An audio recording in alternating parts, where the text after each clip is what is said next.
1.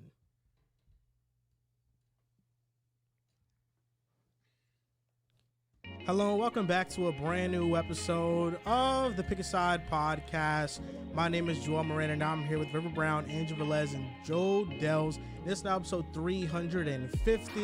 In this episode, we're going to give our all-star snubs, talk about Embiid's injury, preview the NBA trade deadline, debate Brandon Miller versus Scoot Henderson, something that was heavily debated in the offseason during the draft process.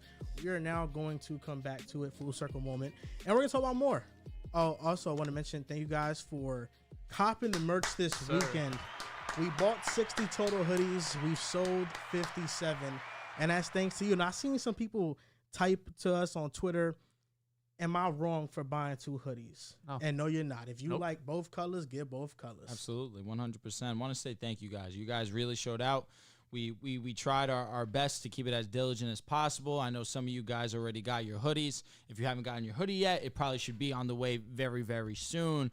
But we got some designs drawn up for the next upcoming drop. We definitely got some ideas. I mean, Pick a Side kind of leaves us with some endless possibilities, but I'm glad that you guys showed love to what, Season 2? Season 2 of Pick a Side merch. Season 3 will be a lot sooner than what Season 2 was given to you guys. But again, we appreciate your guys' support. I mean, without you guys, we're absolutely nothing. So absolutely thank you. Shout out to Drew and Joel, who were packaging, labeling, sending them all off. They were putting in work this weekend while I was enjoying myself. Went out, got brunch with my girl. And Riv had so much responsibility this weekend. No way he could have made it either. So I appreciate y'all fellas, man. Couldn't have done that, nor Riv Academy. He was just so busy. He so just had locked in. to, Yeah. absolutely. It was such a fun process. I feel like once you understand what goes into doing merch, Yep. it becomes much easier. Next time will be much smoother. Oh yeah. My next idea, I don't know, man. Are we thinking t-shirts, crew neck sweatshirts? Next one, like summertime type drop. Yeah. Springtime. Spring type drop. Beanie would be tough. I want shorts. I would love Pick a Side shorts. Yeah. I feel like we need to do something with the logo where I liked how it said Pick a Side podcast, but just Pick a Side. For sure. Just because that could be, again, you can go so many different directions with just Pick a Side. We should do like a graphic tee. That'd be tough. For sure. A graphic tee would be fire. Imagine Riv's face on a graphic tee. That'd be lit. Now, you probably are noticing this big box in front of us. It's from Trophy Smack. It's a trophy company. You can design custom belts, custom trophies. Not sponsored. This is not sponsored. No. This NFL season, Yes. Mr. Joe Dehls was the 2024, or I should say 2023, right? 2023, The very 2024. first champion. 2023 Pickem champion. Well done. He got the most wins in the regular season. I didn't come in last. Mr. Dehls, Hey, open up the listen. box. If you pick wrong in the Super Bowl, I finish 1 pick ahead of you. We counted the Super Bowl? We said we're including playoffs. Oh, okay. So Dehls was that much If ahead you- that no, nobody had a he chance. washed. I was close. You He were was, like he was 5 within a picks. few It games. was He was like within a 5 few. picks. Yeah. Okay, shout out to Dehls. Oh, so we're going to pick the same team, I think. Nah, DraftKings went crazy for Joel. It was nuts. Oh, no, we won't pick the same team. No, we're You not. should do it next year. I know, most definitely. I'm following the So you're blueprint. picking the Chiefs. They're Maybe. the underdogs. Maybe.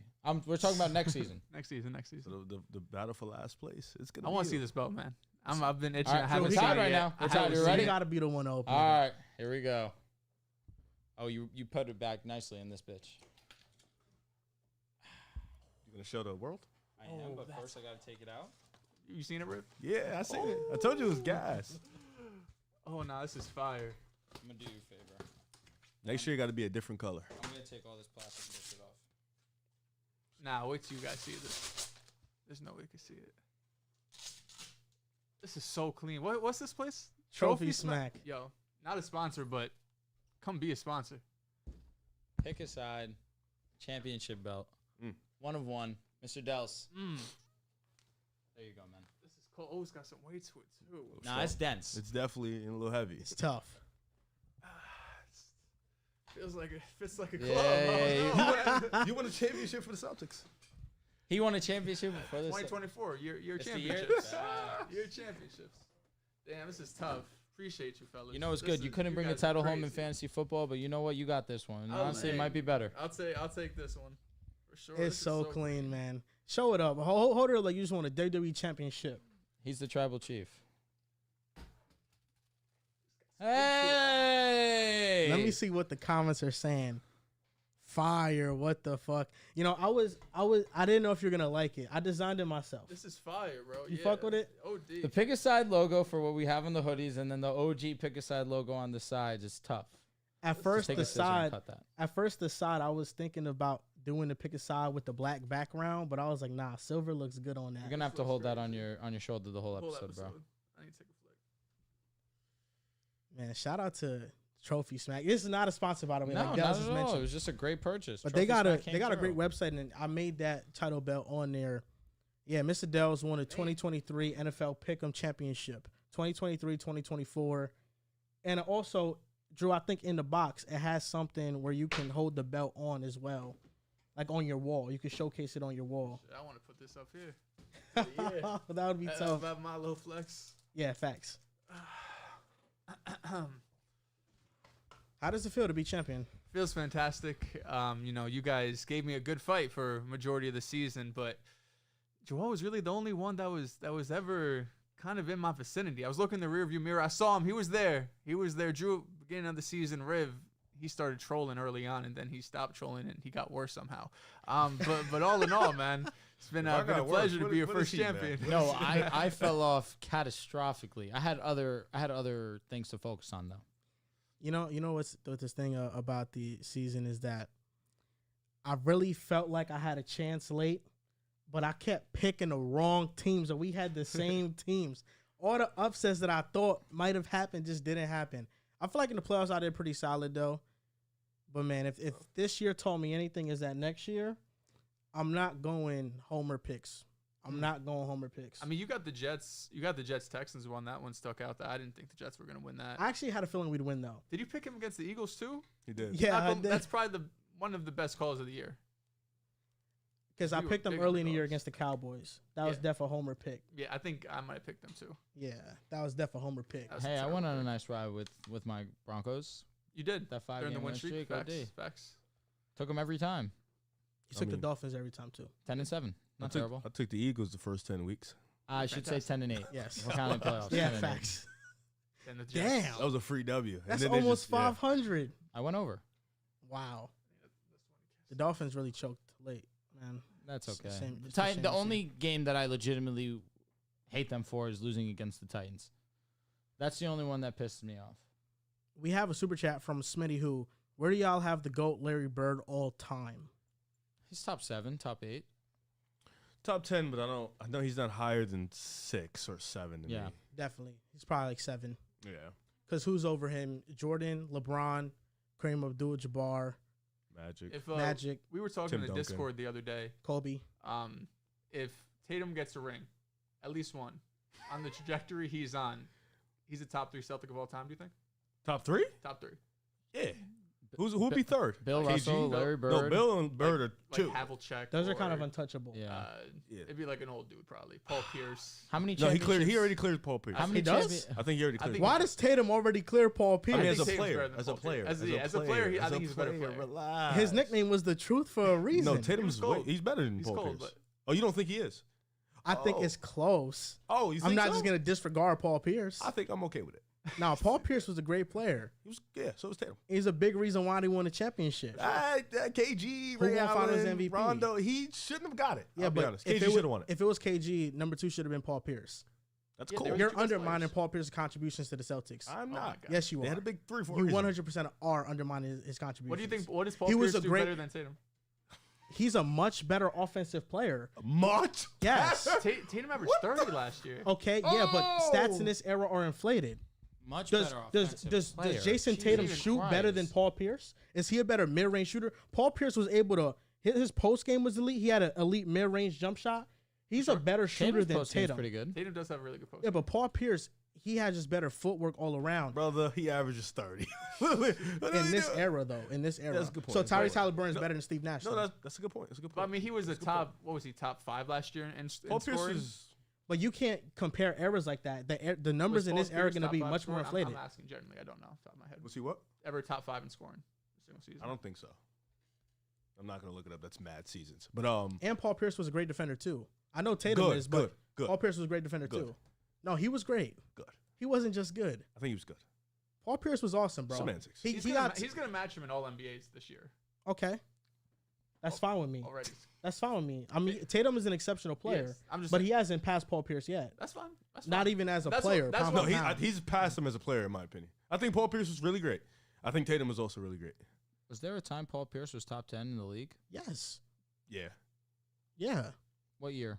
Probably definitely in the mid 2000s. Yeah. In the mid 2000s for sure. Let's play a game. Let's say, Because just off the top of my head, early to mid 2000s. I'm not even going to go the obvious. Let's go KG. Let's go Dirk. Let's go.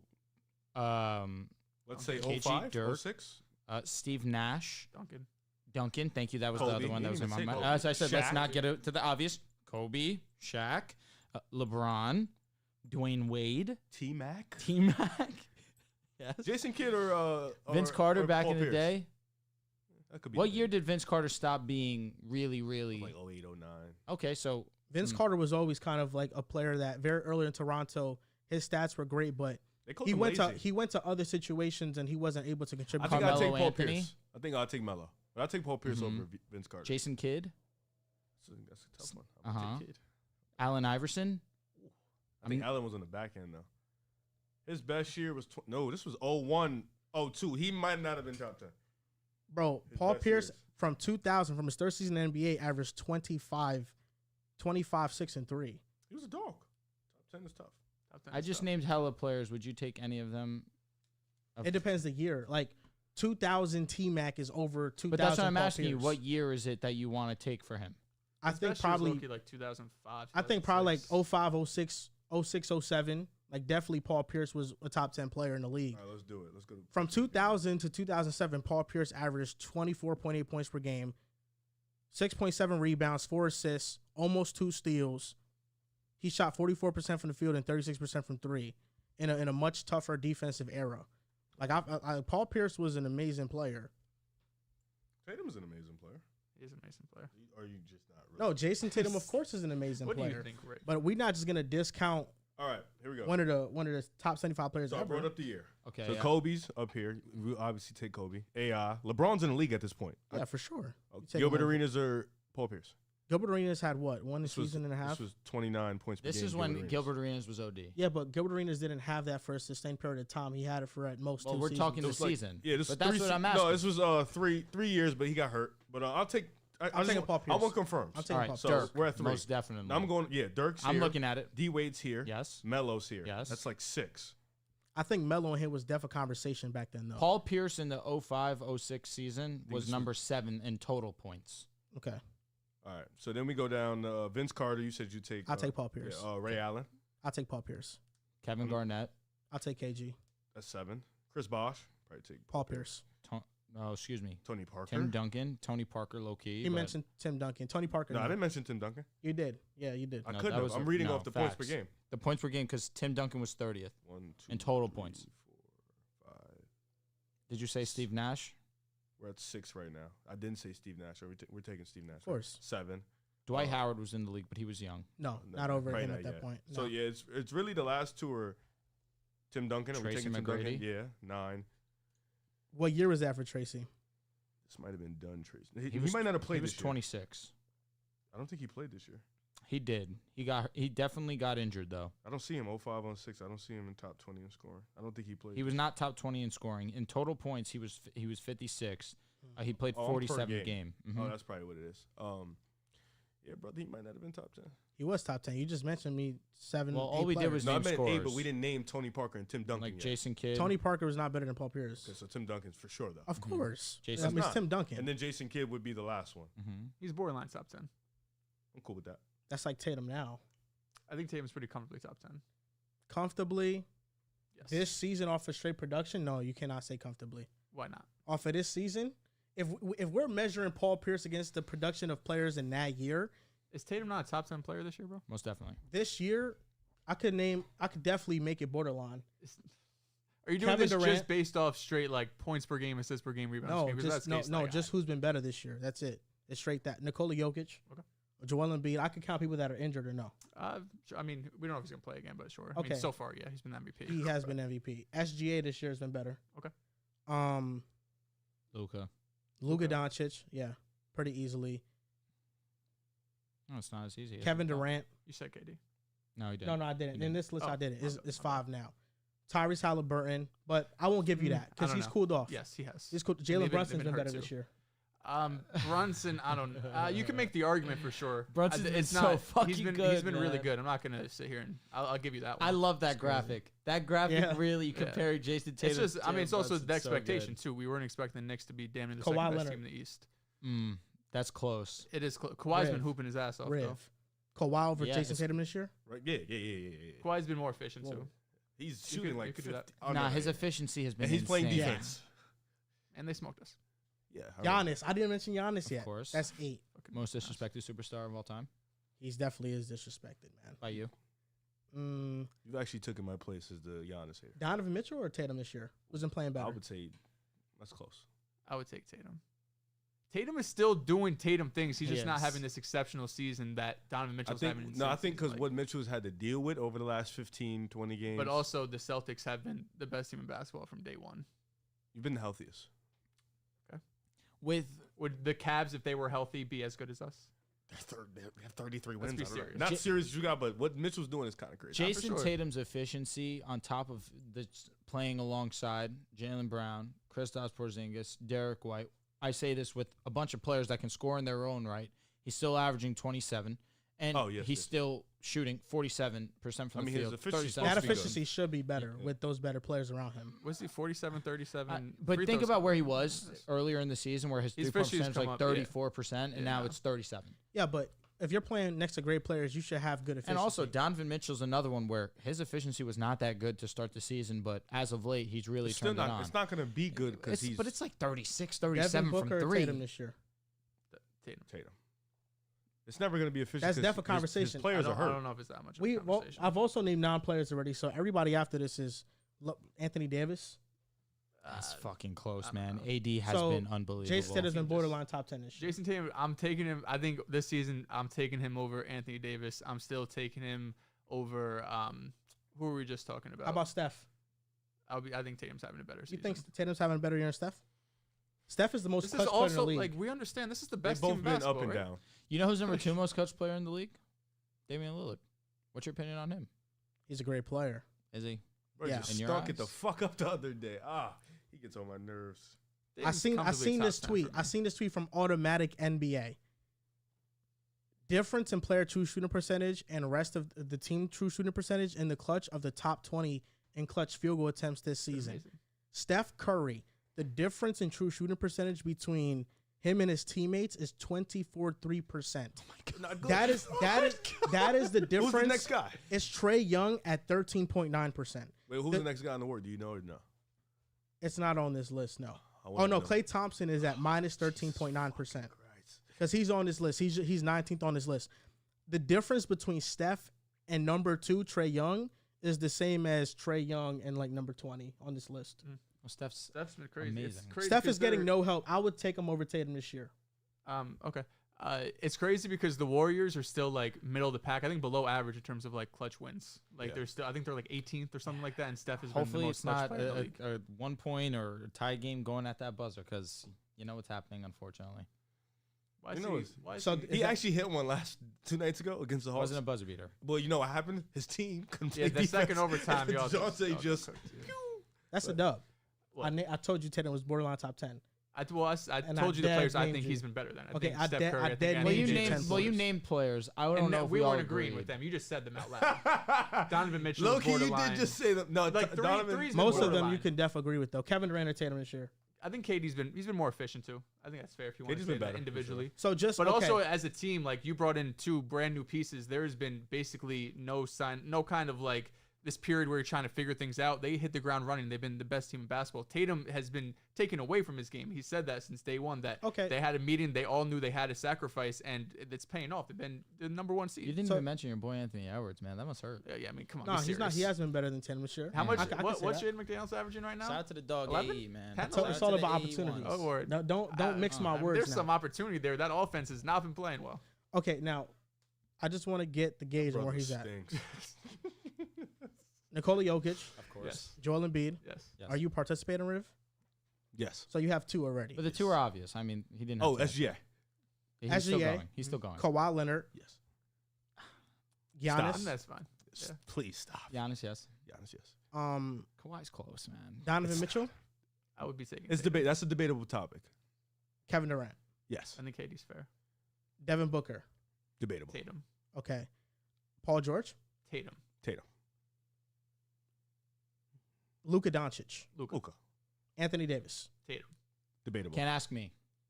I'll put that in debatable personally. Because LeBron Anthony James. Davis has been special He's been defensively. amazing. Debatable. No, I that's- would say LeBron's been better. Nah, the defense from LeBron really, it's situational as hell. When you need him, he plays all right. I think LeBron's been slightly better.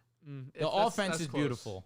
It's close. You're at 8 right now, by the way. Yes. Because the with two Lakers just play debatables. so unserious basketball so often that it's hard for me to. You know, Very what I You mean? took Like, Tatum over AD. I said debatable. Oh, but Donovan, you He said, took debatable. LeBron over and you Tatum. took Bron over. Don, Got it. Booker, got it, got AD it. were debatable for me. Steph Curry. Debatable. I would be taking Tatum. Damn. Curry's been great. Don't get me wrong. Jalen He does those Brunson. Crazy moments. That's close. That one's Fuck! close. Jalen Brunson's been OD. I'll take Brunson. So you're at 9. Yeah. It Right might, now. it might hit 10. And you had like 4 or 5 debates. I'll be honest. If you say this next guy, it's probably going to be 10. Are you at 9? I am at 9. I feel like my 6. You are, because You he took took so some. my I took debatable is Mitchell. you Oh, you took- took you took Bron. Okay. Yeah, I took Brown. Bron's close. Trey Young. Come on, bro. He's been great. I go Tatum. He's playing defense this year, He surprisingly. is. Nah, Trey's I'll go been Tatum, OD. though. Tyrese Halliburton. And there it is. That's 10. I don't know, bro. From Halli- start to finish, Hallie He's been hasn't hurt been. lately. He has been hurt, but you have to take that into account. I think we're talking about the whole season. I mean, Like Tatum's been but the available. games he's played, though. Whew. Hallie's been on a run. Okay, you could put him in the mid. I personally would take Hallie right now. That's tough. I'm not mad at. I would slightly take Tatum I'm not mad at that. just because Hallie's he's one of available. the worst defenders I've ever seen. He's in my available. life. And 2 seasons in a row, Halliburton has gotten injured. Yeah, Yeah, it you're does- not wrong. It does suck for that part. I want him to Can't stay wait. healthy so bad. Are you kidding me? Hopefully He's this is the last unbelievable. Tatum is man. still the top 10 player in the league. Though. We all know that, right? Yes, yes. Okay. But this Do year, we all know that? he's a top 10 player in the league. Do we all know He's- that? he's trying But to my push whole some thing, shit out. my whole thing was that it's First not. there was Ant Edwards about him. Then he's been Yeah, pushing yeah, Jalen yeah, Brunson the last few You days. act like over Ant and Edwards over. Whoa, does not respect have Jalen Brunson. 3 I do less years of respect Jalen experience. Brunson. I just want to understand why every time a player is playing really well, like maybe a star goes superstar, something like that, Yep. it's like better than Jason Tatum. You want to know why? Because Jason Tatum is the stopgap between 2 tiers of players. That's why. Okay.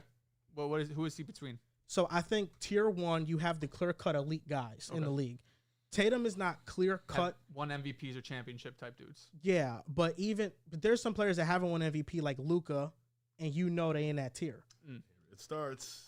Jason Tatum is the gap between the elite guys and He's a the tier 2 guys guy. that are knocking on the door. Tatum's knocking on the door. Jason Tatum's not elite. He's no, elite. he's not Jokic or Embiid. Wait, what you mean? Bro, why is everything There's a just, different tier of I think elite there's guys two in the different. league. No, but I think he's still elite. has He's just not Joel elite, Embiid elite like ever Stephen, beat though. Tatum in a playoff series, bro? Wait, he put Embiid in where?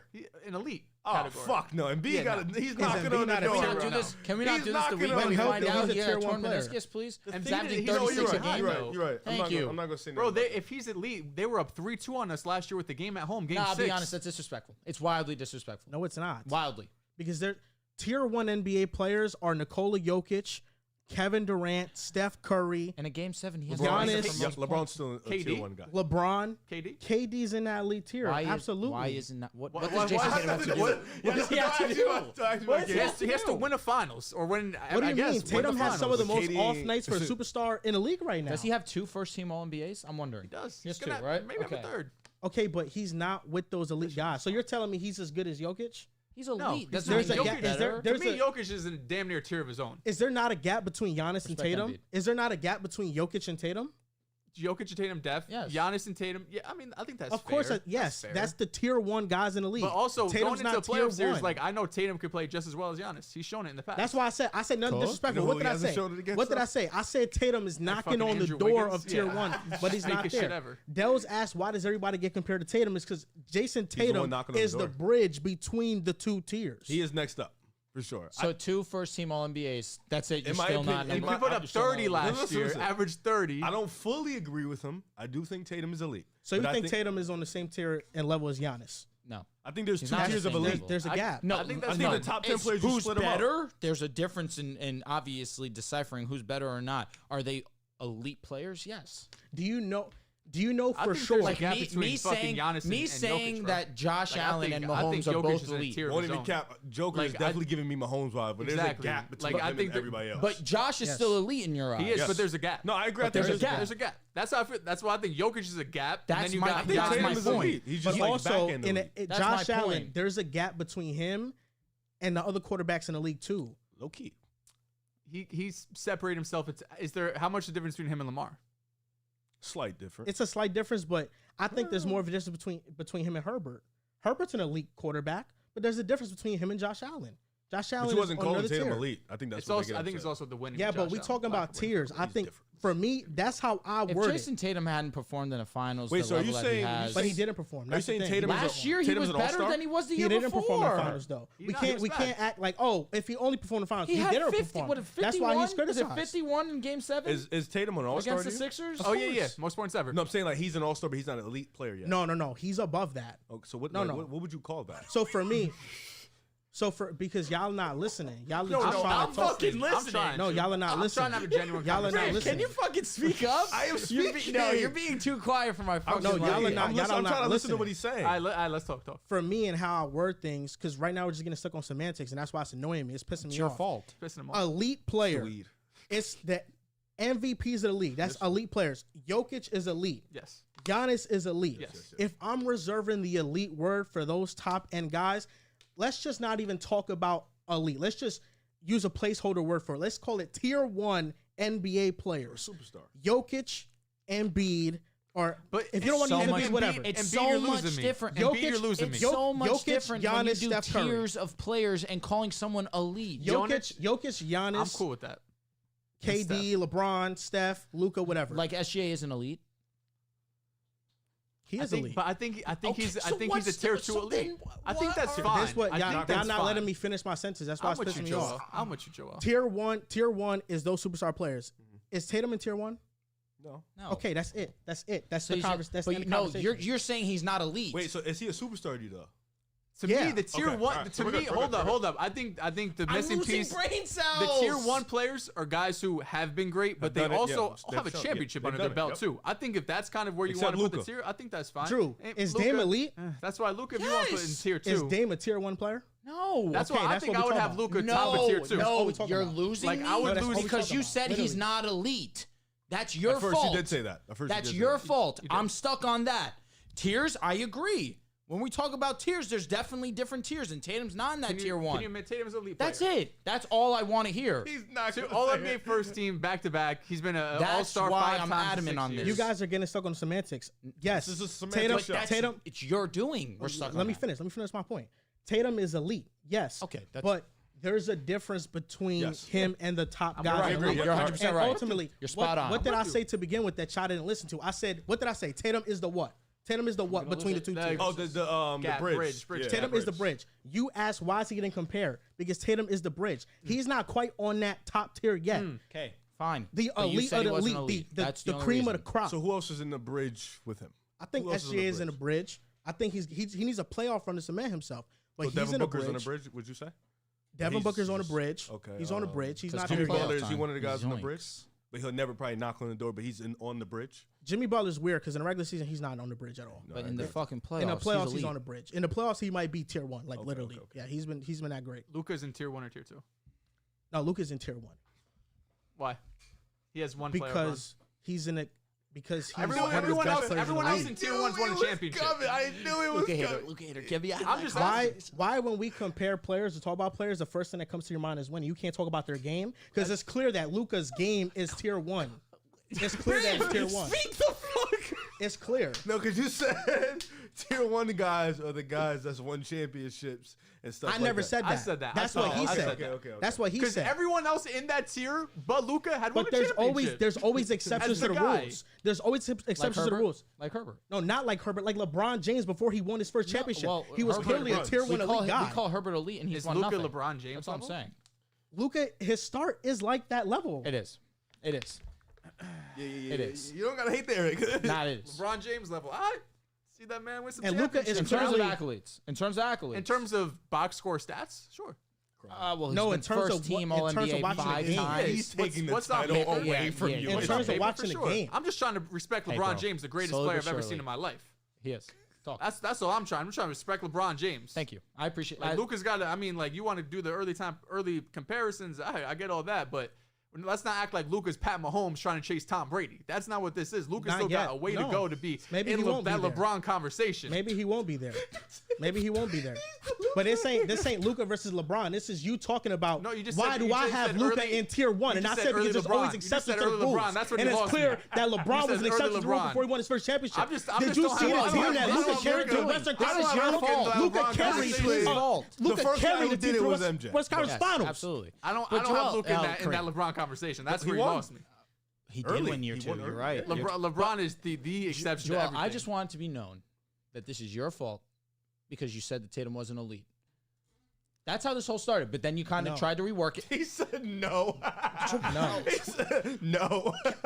Gentlemen, please. No, this We is didn't this start the is show Joel, yet. please. We no, didn't no, no. start the This show yet. is I will happily stop talking if you two tell me straight out that he said he was elite. He didn't from know. the He start. agreed that he said that. He No, said he fixed his right. No, He yeah, fixed it. at first he did. But that's not what this whole started this. What started this is Dehls said, why is Tatum compared to every Correct. young up and coming player? And I said because he's the stopgap between the it all two tiers. started Can when we you just said start That's he why. wasn't We ain't elite. start the show And then yet, I man. told you he's not in a tier one group of guys. I agree. And y'all got And I stuck on a agree. word I'm elite. so Yeah, that's when your fault. all I was saying is that he's not tier one, which is pretty clear. He's I not tier agree. one. I agree. Before the season, where did you have Tatum? You had Tatum over Luka?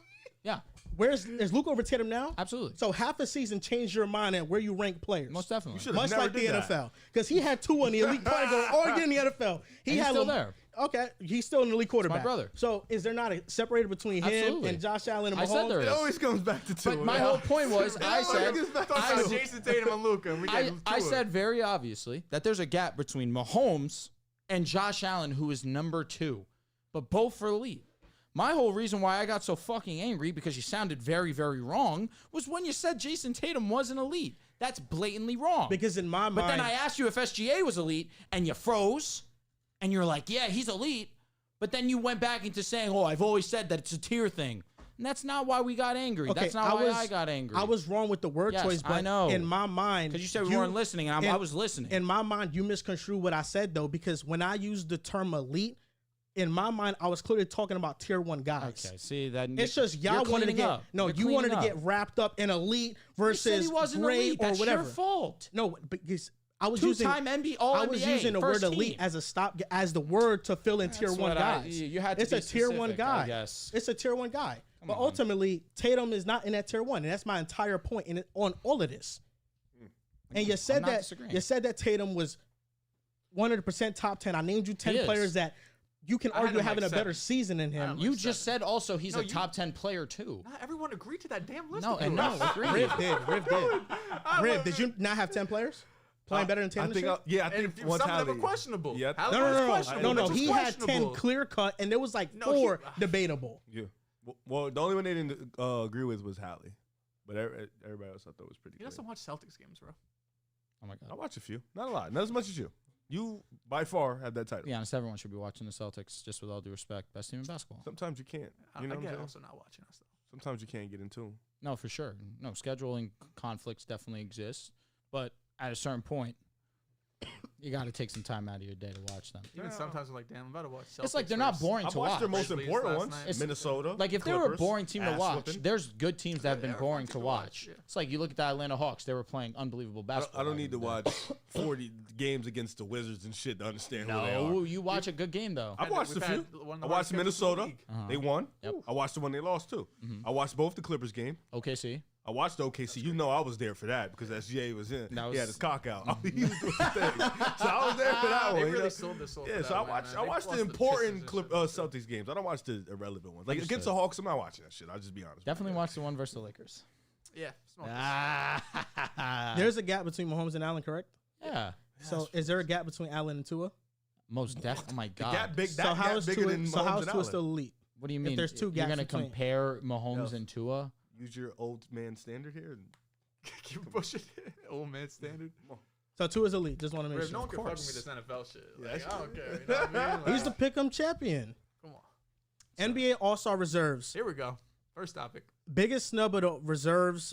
I guess everybody is going with Trae Young. I think he was the biggest one. He was the one that made the most waves in this. Let's have some fun. Whose spot should he take? Because we know he'll take an injured player's spot. Tyrese Maxey. Ooh, I like that. Maxey's been awesome, but he's Over the number 2 on the Boncaro? squad.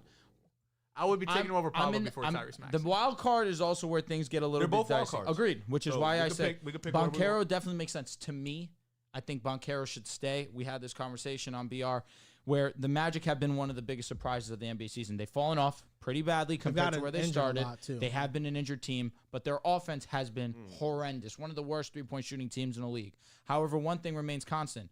Paulo Boncaro is him.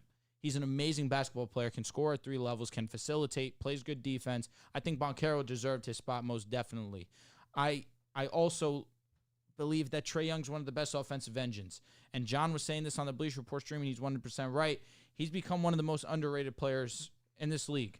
He said league history. I think that was a bit much. But Trae Young not having an All-Star appearance is definitely disgusting. This is where you're gonna give me a headache because I know where you're gonna go in the next segment, and you value winning a lot in this. You can't call Trae Young a snub if you value winning because your whole belief is Steph shouldn't be in because he has 21 wins.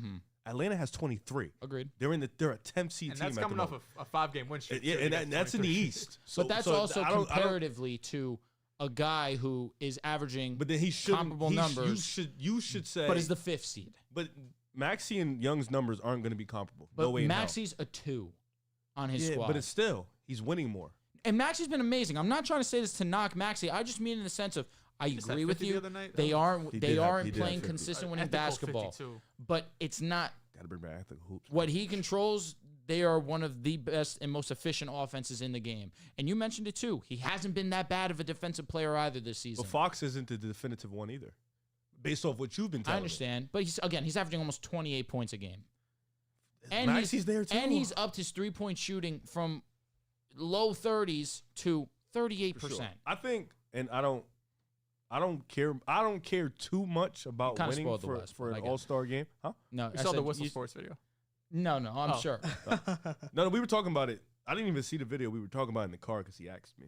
But I don't care too much about winning. I think winning is cool for the All-Star game, but essentially, I think these mostly should be, for how are you performing. I think if it's award in the middle of the year, I don't think winning should be the end-all be-all because some teams can go in the streak. I guess you can give it a tiebreaker, but then you can't be wishy-wishy on either side. You have to keep it the same energy, be consistent. And I do think with me, since I have to be consistent, I think Trae Young should have been an All-Star game. I think the way he's been performing, the struggles in Atlanta is not on him. There's still a top 7 offense in basketball. He's been showing effort on the defensive end. The team just as a whole isn't really been able to get it together. It's just not good. But Trae Young's been on the tear, and I think either Maxey or Boncaro's spot is fine to me. I think, the way Orlando is streaking and the way they're doing their thing, Boncaro's the head of the shark of that one. But I do think Philly has a similar case. They may have Joel Embiid, but Maxey being as great as he is this year has kept them at the top of the East. So, both guys have a winning case, but I think Trae Young, in my opinion, has been playing better than both of them this year. So I think either spot he can take for me. But, yeah, I think Trae Young is the obvious snub. I think that's fair. I think Paolo's spot, Bam Adebayo's spot, both those teams aren't winning at a high level. Kristaps Porzingis was a snub to me. I think he's been the Celtics' second most important player. It's him or Jaylen Brown. They switch all the time.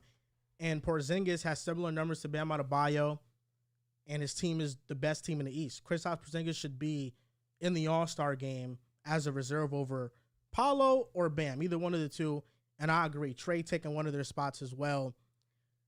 I think Dame is the worst guard in the East by a landslide. Can he start? I think he's the worst guard. I really do. Better, right? And he hasn't helped his case either. Ever since he's been named an All-Star starter, bro, I feel like it just gets worse and worse. And I feel for him because there was a report that came out that he's dealing with some personal stuff, so I definitely feel for him. That's probably why his game hasn't been what it was last season. But I don't like when older guys in the league that have more recognition and fans take spots from players that are more deserving this year. Yeah, they just had to. Sorry, go ahead. Yeah, and I think players have been more deserving this year. That's why I want to have a little fun. I have a Would You Rather, and it's with the East All-Star guards. Just comparing all of them. Obviously, Trae Young is going to be used as the common denominator here because he was reserved. So this Would You Rather Eastern Conference All-Star Guards edition Trae Young. Just this year. It's just this year. This year. Okay. Trae Young or Jalen Brunson? Jalen Brunson. I'm going to go Jalen Brunson. You could have the argument that he's been the best guard in the East. I still go Trae Young. I'm going with Jalen Brunson. This year's Jalen Brunson. Why do you think Trae Young's been better? I think what he's able to do as a playmaker, as a scorer this year, while giving some edge on the defensive end. I know Brunson's been more efficient, but what Trae Young is As a playmaker, that's facts. Yeah, I mean, what Trae Young playmaker has can to be- do for that Playmaking offense on a aspect. year-by-year basis, like as a playmaker, that'll always keep him in the race. And he's been a scorer, so I would take Trae. But it's 30% close. from 3, too, for Trae. Very underrated, or very not talked about, really, because they say his regular field goal percentage is not that efficient. You know, Jalen Brunson, he leads the league in a stat where on every single ISO possession, he forces a turnover on 30% of them. He takes On good isolation charges. defense possessions. Trae Young or Tyrese Maxey? I'll take Trae Young. I'll go Trae Young. I think this is Trae Young here, too. That's close. I mean, if you want to give Maxey, he's been the number 2, Trae number 1, I think that's fair. But the numbers are going to be comparable. Damian Lillard. Trae Young. Trae Young. I'm going to go Trae Young as well.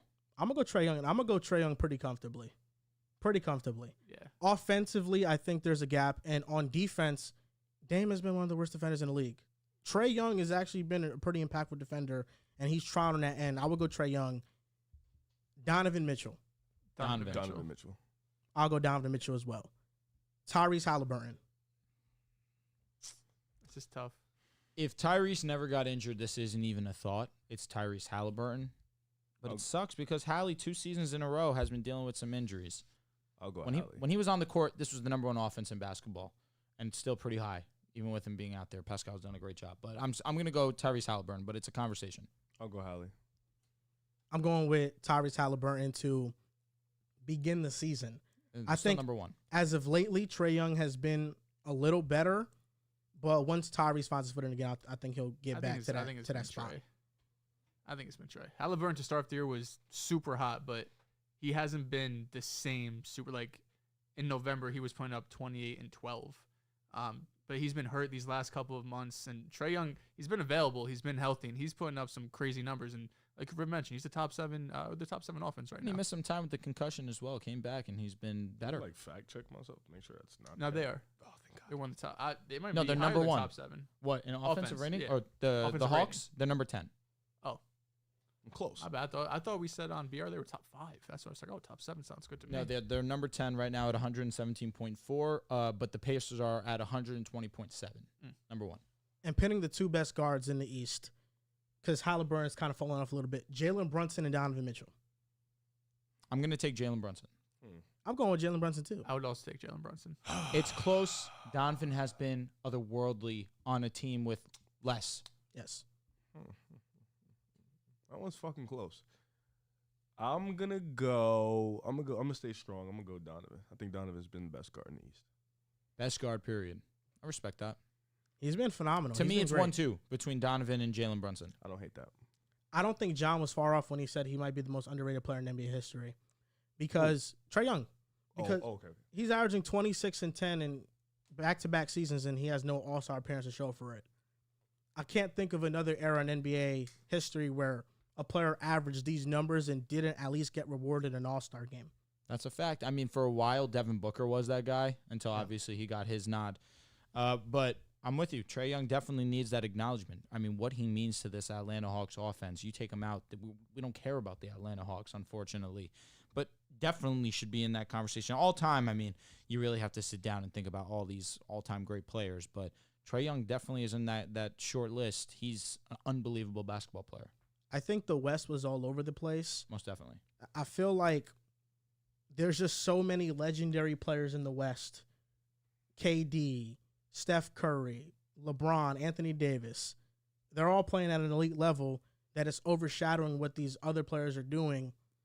Lakers having 2 All-Stars, if we're measuring it by winning 2, In-season tournament.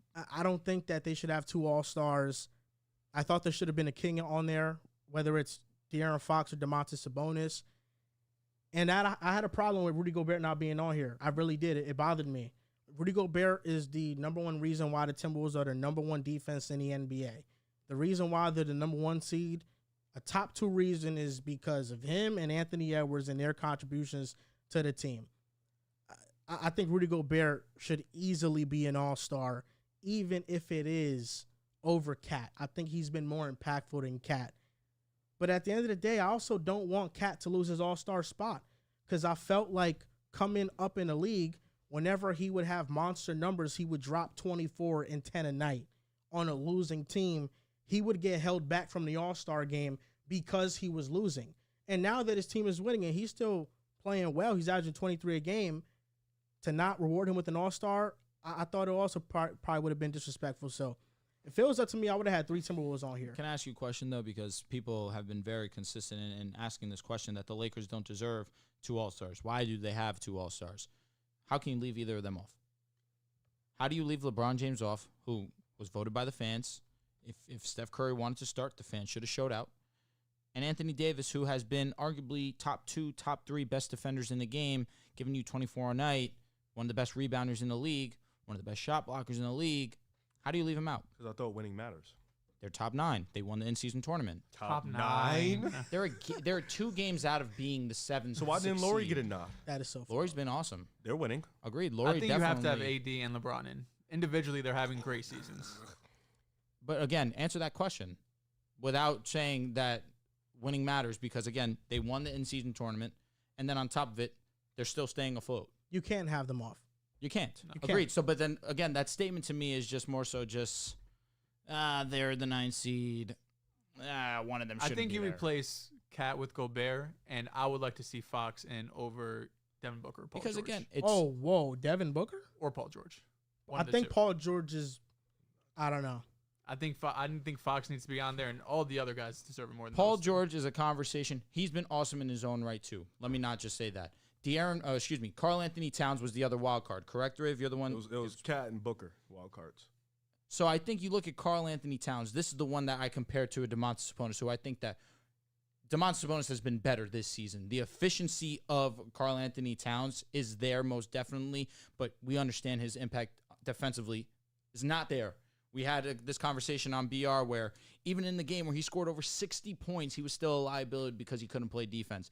You look at Domantas Sabonis, one of the best rebounders in the league right now, is number 1 in rebounding.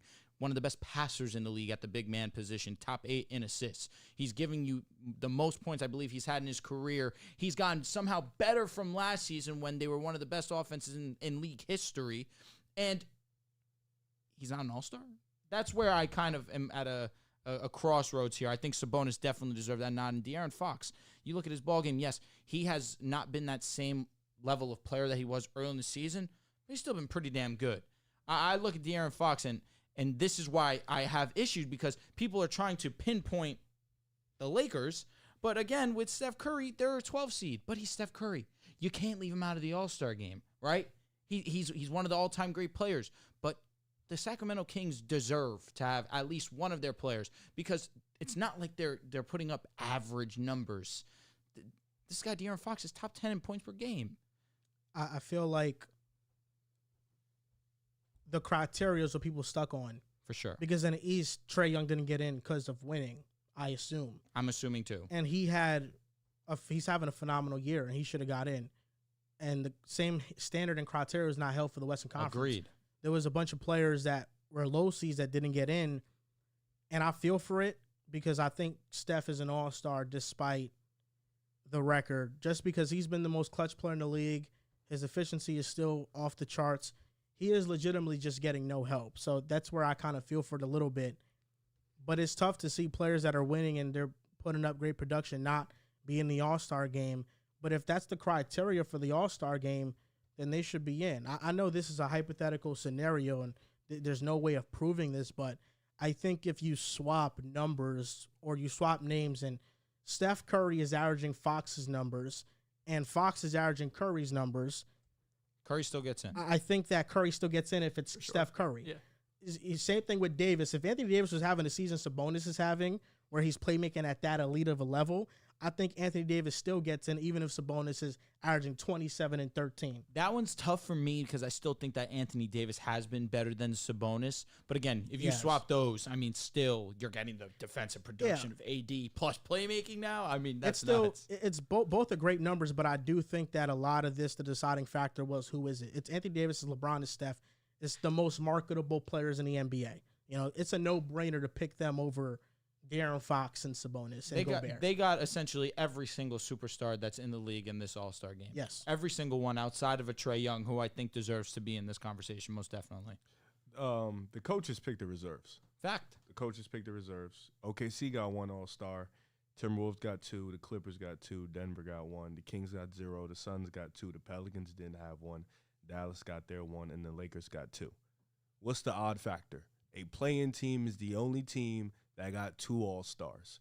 If winning matters, be consistent. Drew is not being consistent at the table. They won the in-season tournament. That does not matter. It Why? does not matter. Why? It doesn't matter. I don't know why you think it matters for It an does All-Star matter. game, but it doesn't matter. I don't know how Because much you've it fallen matters. off a cliff since then. That's not. But again, look at all the great wins that we've had this season. Without LeBron and AD, doesn't matter. beat the You're a Boston ninth Celtics. seed. Yes, you guys were down. Arguably your best Half the player, I would take. rotation. No doubt. Still a quality win. Have beaten OKC twice.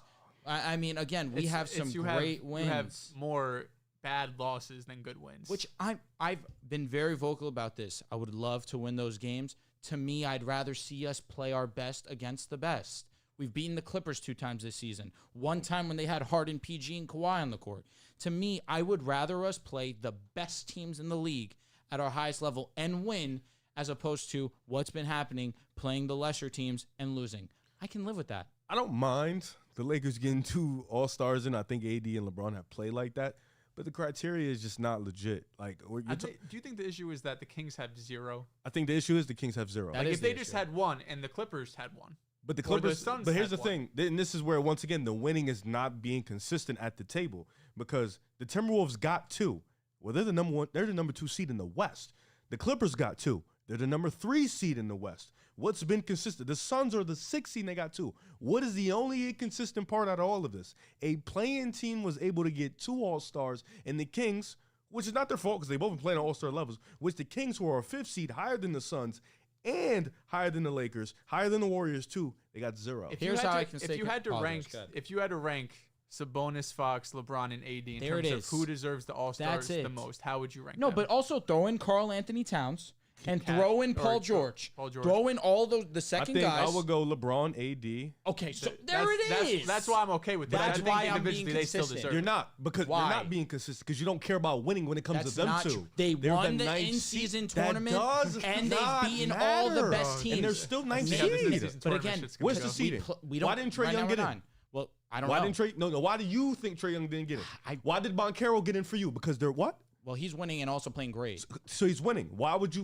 take? Why Trey would has you better take? numbers. Trey has way Agreed, better but numbers. Trey's playing it's better. different. It's He is playing different, better, and for there was sure. hella guards already put into the East. So it's more You so would put Young Maxey. over Maxey I said I would rather Young than Maxey. because of what? Well, I also think that he's a 1. Because one is playing better. Correct. You're But all marginally. over the place. Max, How, I would though? say Maxey and Trey are comparable. No, I agree. I said then Maxey's the 2, and Trae Young's been better. But and I agree. said, But you're talking, I now said you're with talking, Steph but now Curry you- and now you're Fox. talking about ability.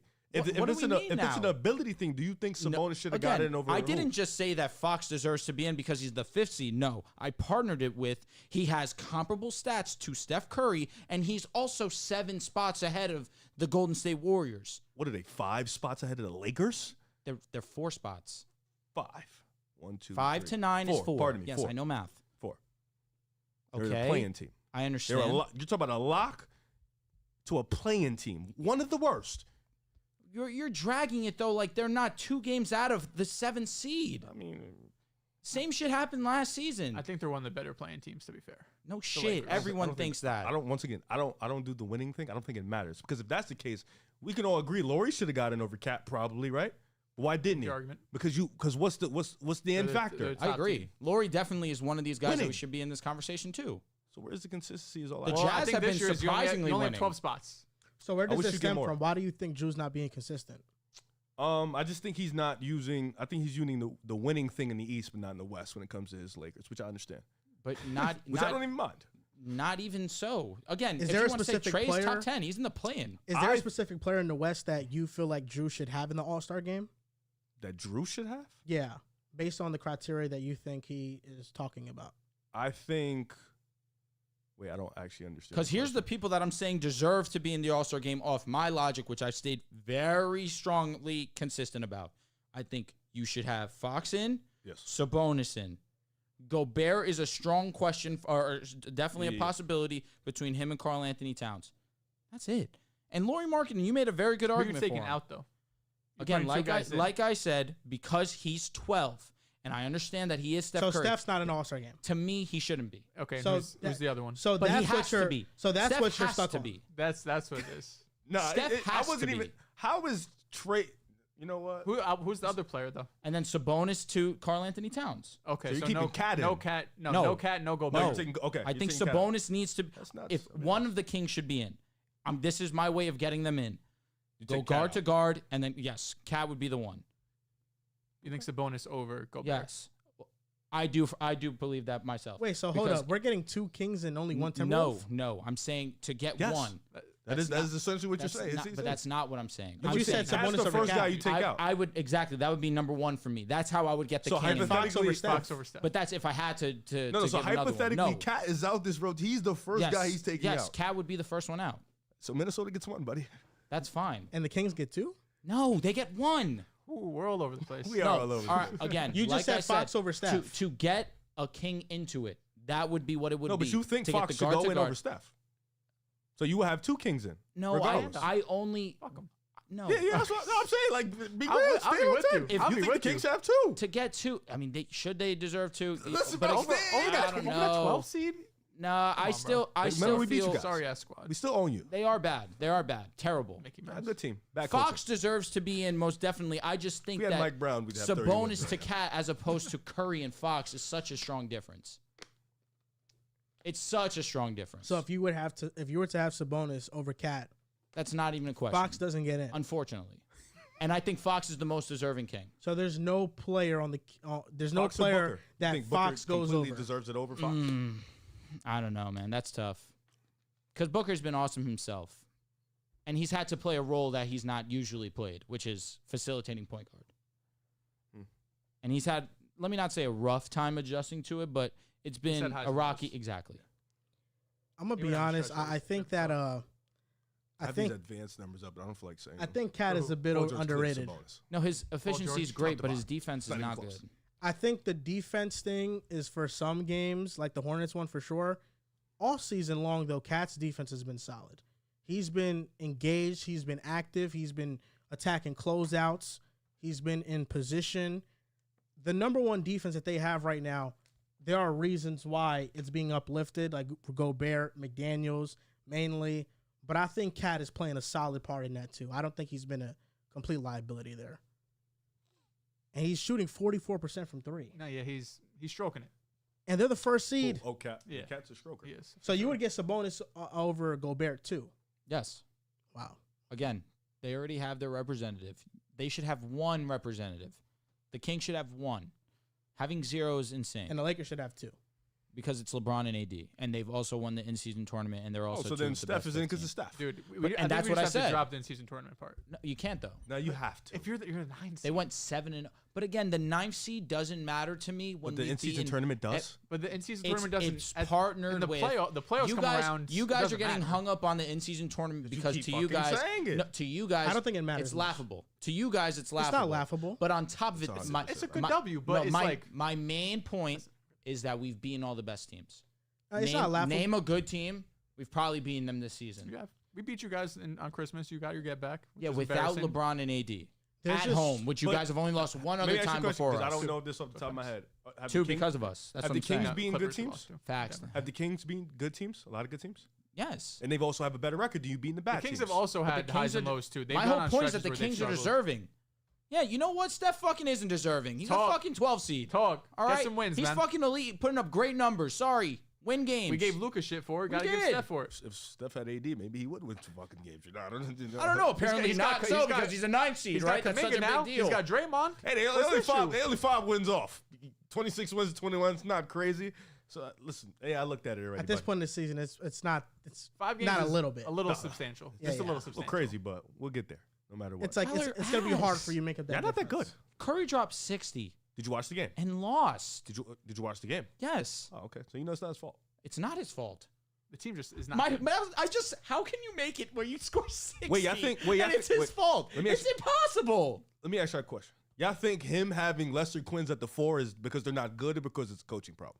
No, it's a team problem. I think it's both. I think it's Steve Kerr is not serious, but I also think there's some personnel issues on the team. like it could be You obvious think you that honestly you're think they elite. couldn't go nowhere else, and they had to go Lester Quinns at the No, like, I think legitimately be serious. I think it's a wild scenario. Trace Davis was sitting right It's there. wild, but What's like the with the perfect coach, what are you like? The 8 seed? Perfect. What's Where they're at. The 9 seed. That's what I'm saying. Like I think they're there's the still ninth some seed serious with LeBron issues and with the AD. team. and we've also had injuries too. To your role players, Yeah, not too, your but star not But to- again, not to our dudes. role players definitely play a part in why we play Draymond- basketball. If LeBron and AD are out there, y'all should definitely. No, you're right. At the a age playoff of 39, LeBron needs to be playing 38 minutes. Steph's 36. No, and he's a Well, too. nutcase, and he gets that same treatment, which is why it sucks that the Warriors, if you're Steph Curry and a Steph Curry fan, it sucks that the rest of the team can't follow suit because Steph Curry's clearly still in So his Steph prime. is undeserving of All-Star. So who are you putting in over Again, him? De'Aaron Fox. So then you're having 2 kings on the All-Star ballot. You know what? Fine. I don't give a shit. That's what I said. We asked you to stand on 10 for But 10 at minutes. this, I would. My point being is 2 kings and 1 Timberwolf is crazy. My whole point is, I think Sabonis deserves it over a Karl Anthony Towns. Yeah, He would be yes. the first in, Yeah, but number 2 would be De'Aaron Fox because it's Steph Curry. No, 2. No, I think the Timberwolves deserve 2. But I think they should have had Rudy in before It Kevin. should- Exactly. Yes. I would have Rudy in before Karl Anthony Towns. He'd be number 3. Would you have him in over Sabonis? That's what I said. No, I have Sabonis number 1. okay. It would go Sabonis, Gobert, Cat. We did a bench cut. What did we do? Yep, star bench cut. Star bench cut. And we all had. Oh no, me and Joel had Gobert starting. He was cutting Gobert, so I knew that's Who's where the other his 2 guys? Fox and Sabonis. facts. Ah, okay. I'd cut Sabonis personally. That's what they did. Yeah. We did. I'd cut pretty benched easy. Yeah, you There was got, I actually wouldn't think the first twice thing out of about my it. mouth. but I don't understand That's why not that even no would be though. disrespect to Sabonis. It's I'll be not. honest. It's just like I'd rather keep both of those. Because it's like, what does Sabonis? What is his calling card? It's offense, right? I'm gonna keep it And- 100. and I also watched him great against rebounder. Kevon Looney. I'm not excited about that guy. I I'll be know, honest. but Sabonis is supposed to He's a contribute to their offense, and they're 14th ranked offensively. just an ugly off. Gobert is contributing to their defense, and it's elbow, the first elbow. ranked defense in the league. Handoff merchant, you know. If we're talking about who's more impactful this year, it's definitely Gobert over But Sabonis. the thing look that, at his that PBT stats. the thing that's confusing to me is we bring up the 14th in offensive rating, but they are still a top 5 seed with teams underneath them that are still great, Who's great? or that we underneath say him? that are good. Are you saying like just I said yeah? the Lakers. You still have to throw respect on Luka Doncic. I wouldn't go as far to say great, but they're still a good team, respectable team. Pelicans have been probably the Suns most are slept under on them. team. Suns are 6 as well. That's a great team. Suns are a great team, because Gobert's attributing to the number 1 and defense. you They're make a good point actually- there. Advanced stats, you gotta love them sometimes. They're the same offense on and off. Like if Sabonis is on the court, he's off the court. They're the same exact offense. They don't drop off a cliff. They don't get any better when he's off. They just are the same. What's it with Fox? Got you. That's actually interesting. Never heard of some shit like that before.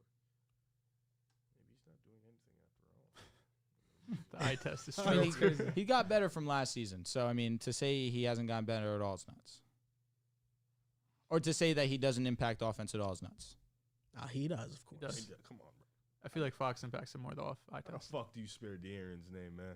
D-E-apostrophe D-E-A-A. A-A-R-O-n. Oh, it's the apostrophe. Yeah, Why don't you it just was, type it's in the Fox? D, it's the E that No, kind of throws you had people to for a put loop. No, it's D. It's then D-E apostrophe. apostrophe. Capital A. Uh-huh. Oh God, yeah. So Fox, they drop off a cliff when he's off the court. Yes, That makes They sense. go and from that's what I've 120 said. That to De'Aaron's number 112. 1 on the Kings for me. And then defense, they get better slightly. So Sabonis over Gobert still. Yes. Let's look at Sabonis. Let's. Oh, you mean let's look Gobert? at Gobert. Yeah, let's check Gobert's real quick. There I mean, is probably- defensively, it's probably insane. yeah, for sure. Even offensively, I would imagine too. Oh yeah, no, yeah. Offensively drops. They go from 118 to 110. He's a great screen. Defensively, And they, roller. they go from 107 to 112. That's- Same drop. Well, it's a bigger, It's a bigger drop. off in offense. It's crazy. That's nuts.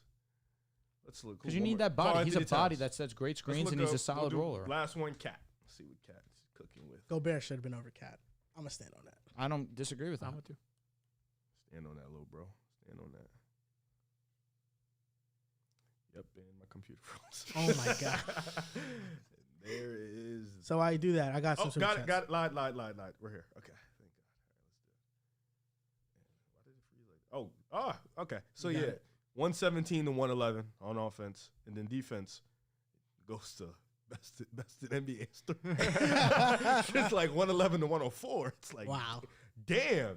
Yeah. So offense, 111 defense rating is still not His bad though. defensive. Now 104 Yeah, is but like 104. throwback vibe. They said, get him off the court. We're about to lock Yeah, down. like, damn. It's because you have Kyle Anderson in there. You have a Nas reach, bro. versatile defensive lineup. Smitty, who goes, y'all are bugging. Larry has to be no lower than 5 or 6. I'm not putting Kobe over Larry Bird. I don't have Kobe over Timmy. Nas reaches look a little nasty. Kobe and Timmy is They get substantially better. it's a fair conversation. Timmy is Mason McDonough goes, my cousin Drew looking swole. Miles Garrett or TJ Watt. First off, shout out to my dog Mason. It's Shout out McDonough. Mason. Shout out to him. That McDonough. is my actual cousin. 2K cousin? No, my actual cousin. Oh. No. I'm sorry. From Naples, Florida. No, my 2K cousins Brandon and Justin. They live out in the Bronx. But TJ Watt or Miles Garrett, I'm always going to stand with TJ Watt. I think he's just MVP at They the don't defensive look player. at the pass rush one right No, now. apparently not. And pressures, man. I mean, it's so important. Nico just sent us a kissy face. Shout out Mwah. Nico. Nico. And that's all the super chats we have. Actually, wait. Booty Liquor 2000 goes, no John. Shout out to With a Booty. sad face. Is that your Shout out burner to riff? Booty Liquor. Booty Liquor. Check with Be my on brand for you. Check with my grandma's. Joel Embiid might miss the NBA season with a meniscus injury. The door isn't completely closed on a return this season. But from all the information that I'm reading, from all the doctors that I've seen tweets from on Twitter, it seems like his season is pretty much over. And if he does come back, he is going to risk long-term knee problems by rushing the comeback from his injury. I don't think Embiid should come back this year. I think he should think about his long-term health. I know how much pressure is on him to win an NBA championship and performing in the playoffs, but I don't think that basketball is more important than long-term health in this scenario. So I think he should sit out the season, but I feel like we're getting into icy waters with Embiid now because Joel Embiid has very much become a what-if player. What if he was healthy in the playoffs? How would he look like? Because almost every year he's been in the playoffs, he's been hurt. 2018, orbital fracture. 2019, knee tendonitis. 2021, torn meniscus. 2022, orbital fracture and a torn thumb ligament. 2023, knee sprain. And 2024, torn meniscus. In the last 6 years, he's been injured in the playoffs for 5 of them. And he's getting close to the 30. And the Sixers are in weird territory because you have this player that you know is one of the best players in the league. He's an MVP. And if you can have him for a healthy playoff run, maybe things are different. But at the same time, he's only getting older. He hasn't played over 70 games in a season since he's been in the NBA. He's had torn meniscus on his left and right knee. He's a 7-footer. As tough as it is to say, I feel like they should maybe explore the idea of trading him But at this point. It's tough to explore that idea because then you're kind of showing your hand to whoever you're trading to say, hey, we're trading him because we don't know the long-term health of a Joel Embiid. And it won't be the value that you would want for a Joel Embiid. He is one of the league's best right now, number 1 in points per game. He can extend the floor, 3-level scorer. I mean, one of the, truly, I mean this when I say this, one of the best scorers this game's ever seen. And I understand people like to say, oh, he's a foul merchant, but you get him at that free throw mid-range, it's going in 9 times out of 10. He is near automatic at that part of the court. He's just perfected that part of his game. And so to see him go down is pretty sad. I don't think that I would trade Joel Embiid. I think you just got to go down with the ship. He's the franchise player.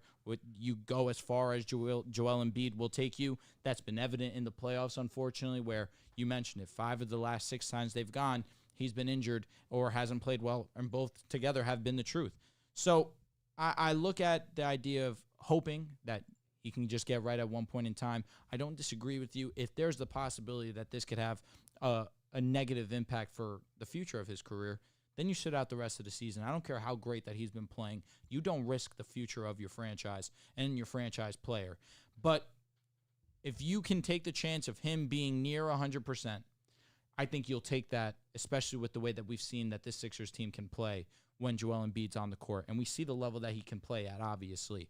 I think that with Joel Embiid, this is a team that you can look to have a chance to make the Eastern Conference Final. That's always been their crux that they couldn't get to that part of the season. But with the way that he's been playing, if he is 100% healthy or near 100% healthy, you take that chance on Joel Embiid getting back out on the court, because you're right, the window is closing, but he's too special of a player to not at least try and take that chance, because Philly knows their time's running out.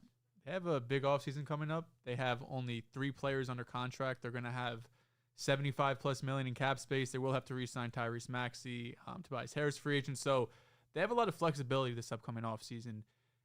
They have the opportunity to go out and either sign a max level player or acquire a max level player, where typically you see these trades and you have to figure out, creative ways to match money into all of this. The 76ers, they have the cap space to absorb basically any contract in the NBA at this point. Once they do the Maxey deal, not quite as much, but they'll have no problem being able to get really whoever they want. Money's not going to be an issue for them. And it sucks with Joel Embiid because year in and year out, we have the same questions about him. We have the same questions about the 76ers. And this season was the best year we ever seen from Joel. He was on his way to be a back-to-back MVP. He was looking like the best version of himself. But in the back, I'm sure in all of our minds was he needs to be healthy come playoff time, because we know if the Sixers aren't going to have Joel Embiid, there's no way they could be a contender.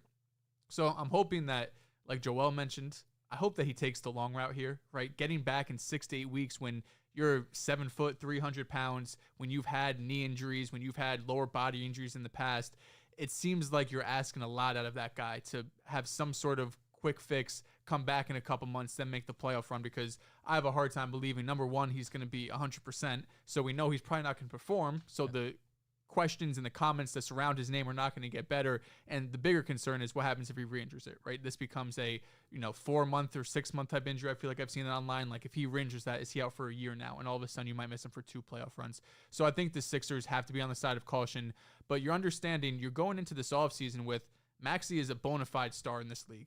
He is a no doubt all-star, and he's shown to be, he could be a number 2, I believe, on a championship team.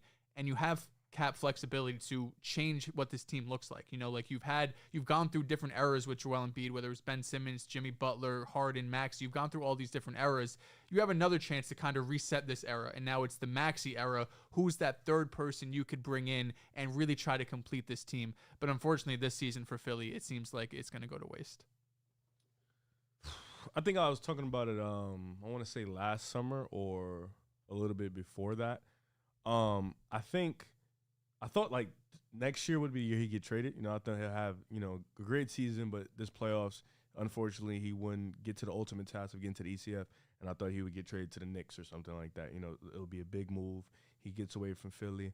This one's tougher because now you're in a situation where you just lost Harden last summer. You brought in Nick Nurse. You get Maxey, who takes a big leap. Now becomes an all-star player.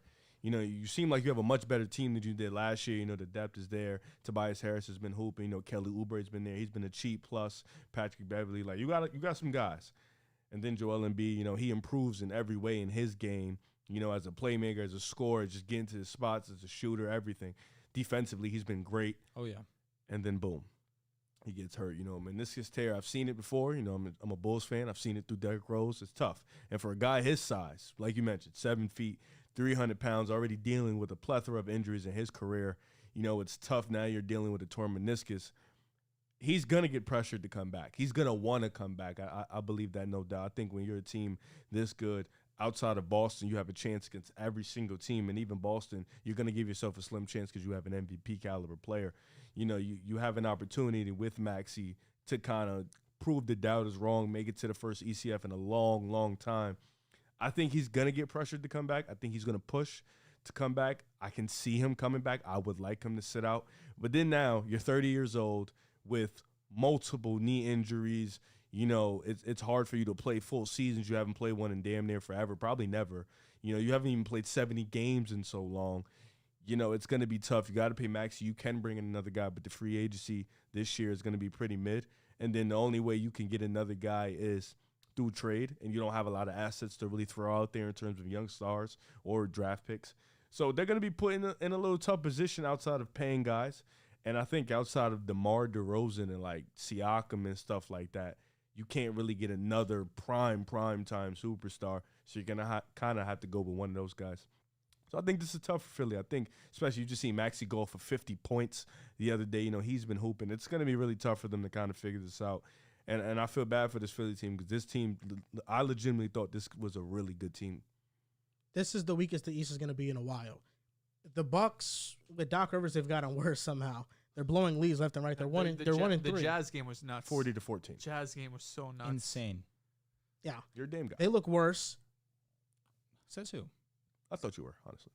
I mean, I want him to play well. I wouldn't call myself a Dame guy. Oh, okay. Really don't want anyone to play badly. Oh, speak for yourself. Really don't pray on anyone's downfall. And then with the Celtics, it's a talented roster, but They don't have an elite player. how real is Joe Mazzulla? That's my question. That's the question. That's my question. It's something still. new every It's crazy time. for a team that Joel says is the absolute favorites, the craziest disappointment if they lose. How many questions this team truly does have? Yeah, because is Mazzulla not a question mark in the playoffs? I like my chance with Mazzulla.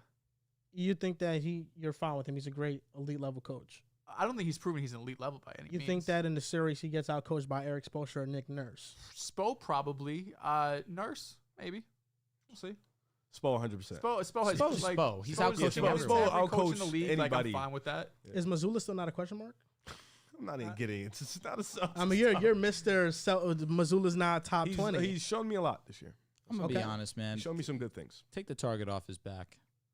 But don't you have a lot of questions about the Celtics? They're just an overwhelming favorite, so I'm confused how both could be true. They're legit questions. You're overwhelming favorite because you have The most talented. 3 in the league. All-Stars. No, you have the most talent. In the league. None are elite though. Okay, but Zing. like I said, Tatum's knocking on the door. All NBA player in Jaylen Brown, All-Star in Kristaps Porzingis. You told me One of Jaylen the Brown was best- the worst All NBA player you've ever seen. He's still an All-Star though. What? I never said that to Dehls, by the way. Oh, thank God. But still, he's still an All-Star. That regardless. sounds like some My- shit he would no, say. I That believed sounds it. so funny. I believed it. Derek White, who's one of the league's best role players. Two high-level role players. Wish there was an still- all-NBA team for role players, you know? We should do that this That'd be year. tough. We should do that this year. You still have the best roster in the league. Just a lot of questions about them. That's all. Well, Yeah, I mean, Steph Tatum. and Katie covered up a lot of Steve Kerr's bullshit, you know. Happens. Remember when Yes. Tatum and the supporting cast of the Boston Celtics swept Kevin Durant? That was fun. KD though, tier 1, clear statement. It's not a lot of questions. It's 2 questions Steph could really. never. Missoula and Their health. That's the KP, biggest you're one. asking, basically. Yeah, KP's yeah. health. That's the biggest one. I think the number one thing is KP's health. Missoula is a much like lower on my totem pole. I don't know. I've like always said Missoula. for Boston to win a championship, like Tatum has to level up. I'm more worried like I need Tatum to go into the playoffs and consistently be a top 5 player. I worry more about that than Joe Mazzulla. last year, Tatum pretty much did that. He was good, but he would have inconsistent nights. That's why we went to 7. That's why we went to Against 6 with Sixers, Atlanta. We went facts. to 7. Well, that's versus another Sixers, question 7. mark. But every It's team Miami. in the NBA right now, outside of the Nuggets, you can maybe draw up 3 to 5 question marks about every contender. 5? 3 to 5. 3 to 5 is fake crazy. Some teams don't have 3 to 5. You think so? I Yeah, think I it's think it's 3 or 5. I think the top. Okay. I don't think OKC has 5. They probably have 3. I don't even think the Clippers have 3. Maybe 2. I think the Clippers have 3. What's the 3? How many do the Lakers have? 10. All right, Talk name about them. top contenders. They def have 5 or 5 more. What are the Clippers 3? Um, Health, It's shooting of and course. health. That's it. Rim Health. pressure. Shooting, health, James Harden. supporting cast can No, play as well as so it did much last year. Oh, okay. I see what you're saying. Okay. Rotations. Yeah. Darvin Ham. Ham. James Three-point Harden's shooting. hilarious. Yeah, Three-point but shooting's those are number question marks. Yeah. But yeah, health is number 1. I would say Who we James talking Harden number 2. Clippers, okay. And then I think certain matches with certain teams, I don't think the wing depth on this year's Clippers is as strong as years before. So we've seen series where Ivica Zubac becomes a real liability playing out there. I think he's a question in certain matchups. But I don't feel like come playoff time, depth becomes as much of a necessity because you're only going to run 6, 7. Well, 7 really. Well, it does if you have a player that's a liability out there defending the perimeter like Ivica Zubac. If you Well, pull of him out, course. outside I the think paint. outside of though Dallas, who's done it, and they're not talented enough to beat the Clippers, and Denver. But even then, Denver, Zubac this year against the Joker, best I've ever Okay, seen him play. Denver has the least amount of questions to me. OKC for sure. That's a problem. OKC is the inexperience. That's number 1, probably the biggest one. Number 2, Big man depth, big man depth. You know how Chet is going to handle matchups experience. against Davis. Yeah, so that's 2. And I think the third one is probably just SGA related. I know they ain't have 5 though. Couldn't give me 5. 3. What was do you that question about SJ? Can he perform at MVP level in the playoffs? No, he just hasn't. Question. He just hasn't been in the playoffs as a superstar yet and performed at that level. It's not a question that I'm like, oh, it's not. I don't think he can do it. Yeah. But it's a question. It's not that I don't think he can do it, but it's a question. You know, if a player's never been in the playoffs as the number one guy before, you know, you can have an assumption that they can play well, but it's still a question. Okay. It's not set in stone. I think 5 is a stretch. For But then the with top the teams. Timberwolves, it's their offense. Yes. It's Cat too, him as an individual player. You can only go 2 for them. You could probably go. And come playoff Because time, offense Howard's is a Gobert. general thing, so you added everything in offense. If you wanted to get specific, you can If we get specific with offense, there becomes way more no, question like marks. 6 for Yeah, sure. yeah. But you said offense, so unfair. You can't change it now.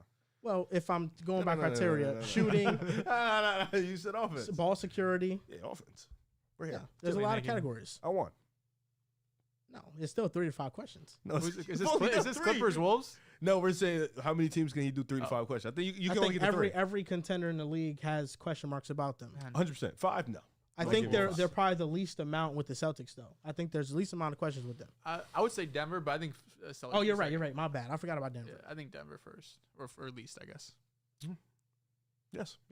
Just I don't got much to worry about. Maybe like bench depth a little bit, but that's your biggest question. You should be okay. How close are we coming to the Sixers just valuing Joel Embiid's health so much that they just sit him out for an entire season and just put him in the playoffs? Well, are they gonna make the playoffs without him? That's a tricky question. They are 4-10 without Joel Embiid this season. That doesn't sound like they'd be on pace to make the playoffs. Tobias Harris, Tyrese Maxey, Maxey had the 50 game, but he hasn't been the same type No. of dude. At this point, I'm running out of answers for them because you could say have Embiid play half the season, but he got hurt in less than half the season this year. Well, I think the issue was he came back too soon. Like in that Warriors game, he was out there limping. If you're out there limping, especially if you're Joel Embiid with your lengthy history, you should get pulled. I'm glad LeBron called out people saying, how stupid do you look now? Saying, oh, Joel Embiid's not really hurt. He's just load managing. But the issue was against Cavs Denver, are he was destroying never on the the teams. injury report. Who? Cavs are destroying me. Good.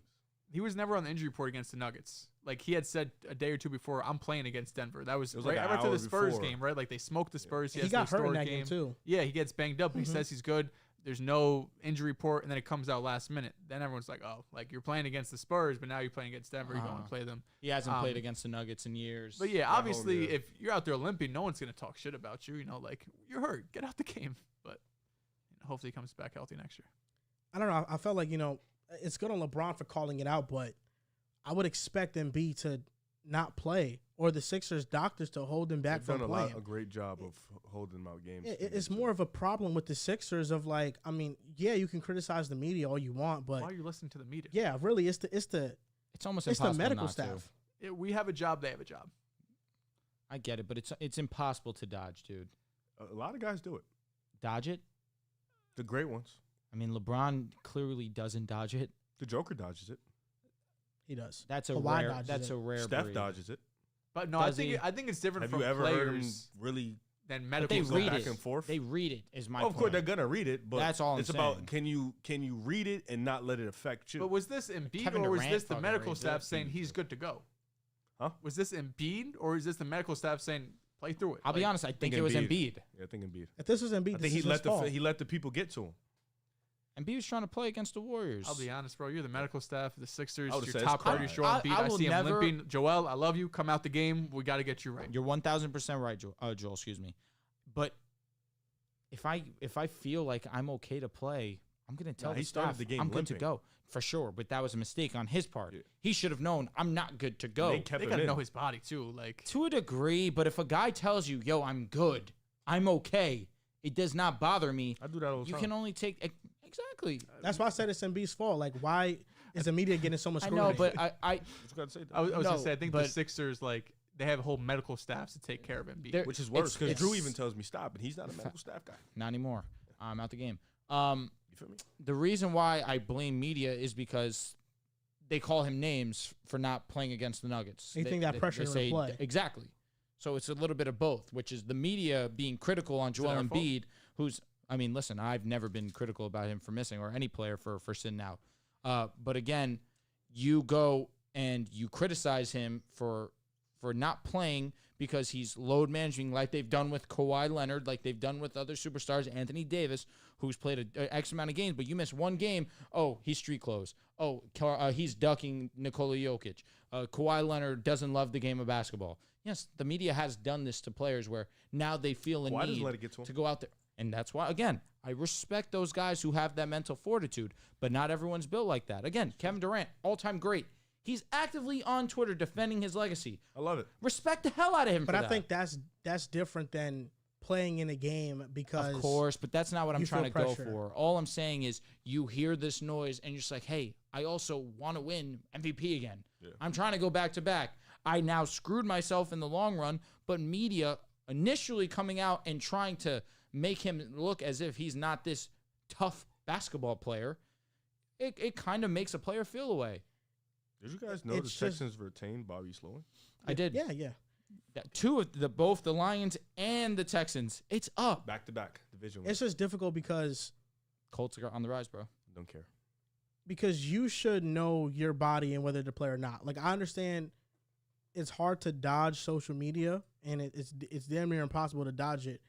But you have to put your health above all. I thought him getting hurt was a failure on the medical staff. Agreed. And I'm not going to overtly blame the media because I feel like even leading up to the game, the reporting of the situation was all over the place. Mm-hmm. At first, you didn't know that Embiid was actually hurt. It kind of just felt like he just didn't play. I'm not blaming media. I'm calling them out on being overtly annoying and disrespectful. What did anybody say about Embiid? They're calling him soft, and they're saying he's ducking. He was ducking the Nuggets. Sports analysts that were saying he was ducking. Yeah, ducking for sure. That's it. The main unfortunate. You look at the schedule, what he played, what he didn't. Yeah, no, I'm with you. It looked a little off. I'm not saying that it's the media's fault that he went out there. Sure, that has been a case. We've seen that happen. But it's also the media who, again, just constantly like to drive narratives and drive stories to the ground until you can't anymore. And then you have shit like this happen where he actually is injured. And now you look stupid. I understand. That's it. But the calling out of the media, I'm fine with it because they think they know everything. They don't. Yeah, but clearly Embiid didn't either because he went out there hurt. Again, but I'm not saying he's not to blame here. I'm just also saying media kind of sucks sometimes. I just think it was more a failure on the medical staff. Like if he sure. he walked out versus the Warriors injured clearly. I'm not trying to say the media got Joel Embiid injured. I'm strictly calling them out for running their mouths and then he gets hurt. That's all I'm doing because they deserve that.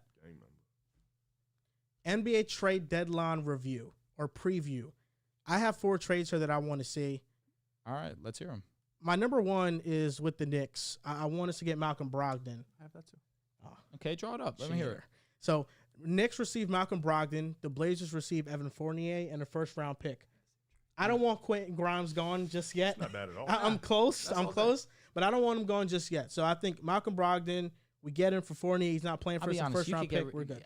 QG has become expendable with the way that DiVincenzo has been playing this season. Oh, no doubt. Why would you want to expend him for Brogdon, though? No, I'm not saying that. I'm just saying in general, if he's definitely not the untradeable player that he was last season to some. No, I'm definitely close to trading him, but just not for Malcolm Brogdon. I feel like there might be a trade package out there that maybe he can be a part of and actually hold some value. I think he's just shot his value so much. So that's my first trade. Oh, we're going round table? I thought we were going Keep going. Read them. So my second trade, I got the Mavericks receiving PJ Washington yeah, no surprise there. and Nick Richards. You wrote that one up too? Nick Richards too. I had yes. Kuzma and Gafford? PJ Washington. Ooh, let me hear yours. I don't have the details. I saw the trade and I wrote it down, but I didn't have the players. So while you look for that, the Hornets receive Grant Williams, Josh Green, and a second-round pick. So I think getting a young player, getting a second-round pick, PJ, Nick Richards, it gives the Mavericks much more depth. I got the trade. That was fast. So they would also get Gafford as well. Okay. So the Mavs would receive Kyle Kuzma, PJ Washington, Daniel Gafford. It's a 3-team trade, by the way. The Wizards will receive Tim Hardaway, Sean Holmes, Miles Bridges, a 2027 first-round pick. The Hornets will receive Grant Williams and Josh Green. So in full, the Mavs would be giving up Tim Hardaway, Grant Williams, Josh Green, and a first-round pick in 2027. Miles Bridges on Washington, so unserious. It's nuts. But would you do that if you were Dallas? How many firsts am I giving up? Just one, 2027. I would do it if it's just one first. I don't feel like it's going to be one first for Kuzma, though. Are you okay giving away Tim Hardaway? That hurts. It hurts. Tim Hardaway hurts. That's what I'm saying. No, he's good, but, Kuzma's just a much better player. The other trade I got, the Suns received Miles Bridges. The Hornets received Nasir Little, Chimezie Metu, and a second-round pick. What? It's insanely low value, but based on all the reports that I've been reading, Miles Bridges' value is insanely low. Yeah, but the Suns need Bridges more than anything. No, for sure. But I don't know how many teams are going to be out there trying to deal for Miles Bridges. They could just let him walk because he's on a 1-year deal, and if his value is shit, then it's like. Well, why just let him walk if you at least get a second-round pick out of it? Your son's got a second-round pick. He's trying to get in there. God, I just drew up some ugly trades. I mean, hideous. People don't want a Miles Bridges on the Suns. At least Suns fans don't. I think that they just want Miles Bridges to rot in Charlotte because Hornets are a terrible team. They're not playing any winning basketball. If they're going to have him in the league, they just want him on this team to rot and not have any type of success. They know if he goes to the Suns, he's going to be on TV a bunch. He's going to be playing winning basketball, and people aren't going to like that. So this is another trade I have. Okay. It's not something I want to see, but it's kind of just throwing out there the idea to everybody to kind of start thinking about it. The Mavericks, since trading for Kyrie Irving, are 35-41. Not great. Kyrie Irving has been hurt this year. Unfortunately, he's over 30 years old. It's hard to rely on him on a year-to-year basis. And I don't know if that is the smartest idea, building around Kyrie and Luka. And as Luka starts to head toward his prime, when you can't rely on Kyrie. This year, Kyrie and Luka haven't played 3 consecutive games since November 22nd to 28th. They are one of 3 teams to not have a 5-man lineup of 100-plus minutes. Continuity does not exist with them, and since December 10th, Luka is playing 39.1 minutes per game. They are 9-1 when he scores 40 points. They are 17-22 when he doesn't. They are extremely Luka reliant. Kyrie has missed 22 games. Kleba has missed 35. Exum has missed 14. Josh Green has missed 13. Lively 13. These are key players in the rotation that have missed a ton of games. And I think if I'm the Mavs, I'm at least exploring the idea. Who would want Kyrie Irving? The only team that comes to my mind is the Lakers. Trade Kyrie Irving for D'Angelo Russell, Rui Hachimura. Deal's not going in. Taurean Prince, and a first-round pick. I said what I said. So if I'm the Mavericks, I get more depth. I still make the moves around the edges and get P.J. Washington and Nick Richards. And I just build a team of just great depth around Luka. Are you going to be excited to root for D'Lo? I would say D'Lo in the playoffs with Luka. I don't know. Can you stop? It's been tough. special. It's tough. It's been special. Playoffs. I believe in him. D'Lo's going to play 70 games a year, and he's going to give you 18 and 6. He's going to be efficient from 3. He's been so much better than that. Kyrie is a much better player, but at this point, how much can you rely on him? Giving up Kyrie, and that's the package you get back. That's tough if you're a Mavs fan. All right. Are you guys ready to hear 2 of the worst trades you've ever heard in your life? All right. Let's start with the first one. Let's get it out of the way. Made a trade for the Lakers. We get Bruce Brown. We give up Gabe Vincent and Taurean Prince. Love it. Darvin Ham loves Taurean Prince. Probably would give up a bunch of seconds, but here we are. Great deal. We get better in the three-pointer. We get some defense. Taurean Prince is shooting great. Darvin Ham He's been shooting well. That's his best friend on the team. I know. You do not get better from a three-point line with Bruce Brown over Taurean Prince. But really, we get the defense. Taurean Prince. Yeah, I need some shooting, though. Yeah, that'd be tough. Bruce Brown brings us some shooting. Corner. That's just fine. And obviously, can handle the rock a little bit, can cut, can slash. We need a little bit of that, too. Here's number 2. This is arguably the worst. Here we go. The Bucks to get Alex Caruso. Here we go. They don't have the picks. No, it's 3. Okay. Somehow, because this guy's on the greatest contract in the history of basketball. Oh, true. Outside of Jalen Brunson. It would be Campaign, Malik Beasley, and Andre Jackson Jr. I'd say, thank you. Hang up the phone. That gets declined. And then the last trade, this definitely gives it a run for its money. Between the Spurs and the Atlanta Hawks. Trae Young would be going to the San Antonio Spurs. Keldon Johnson, Devontae Graham, and Trae Jones with 5 first-round picks. I wanted to do an exercise. It's not the worst deal ever when you hear the 5 first-round picks. First my around the edges trade, because I had Brogdon to New York, and I had Kuz and PJ Washington, the Mavericks. The other one, I would love to see the Boston Celtics get Andre Drummond. Just give up O'Shea Brissett, Lamar Stevens, second-round pick, and we need some rebounding help. We've been one of the worst offensive rebounding teams in the NBA in the last month or so. But the exercise I wanted to do is Trae Young to the Spurs is cool. But Trae Young to the Magic sounds better to me. I literally was making up a deal. Cook. Let's do this. I want to come together. Well, can I say my 2 deals that I just made, please? Yep. All right. So this is the one. This is the unserious one. This is the Golden State Warriors one. Chris Paul, Andrew Wiggins, Moses Moody, 2026 first-round pick, 2026 second round, 2028 round 2. And here we go. For DeMar DeRozan, Vucevic, and Alex fucking You're bringing Caruso. the Bulls to the Golden State. Yeah, man. Gotta do something good. I thought about drawing up a trade to them, but I don't want to see Caruso. What do those picks look like? One first rounder, 2 seconds. I didn't feel like doing all that picks to try to figure out which one worked. They don't get Moody in that? I did try to put. Oh no, I said Moody. Oh, okay. I said Paul, Wiggins, Moody, DeMar, Vucevic, Alex Caruso. Swap. What the hell? No you Kuminga? get DeMar, Vooch, and Caruso. You can throw in 2 more first. I don't really give. You're gonna need some picks for that. Oh, but this is my realistic, not realistic, but one I think that would have helped Minnesota a lot. Shake Milton and 3 second-round picks from 2024, 2025, 2026, because they ain't got shit, for Corey Kispert from the Timberwolves. I think a team like Washington, if they're looking to fire sale or just give up anything from the old regime, and I know Corey Kispert, he just got here, but I think Timberwolves need offense. They need some more shooting. Corey Kispert would be cool. All right, so we want to do our Trae Young exercise now, since you were trying to come up with a trade. But if we had to create a trade for Trae Young to go to the Magic, who do you think the key player in this Magic trade is? Anthony Black is the coveted piece. He's the one. He would have to go. He's going actually with the swiftness. Jalen Suggs probably would get moved also.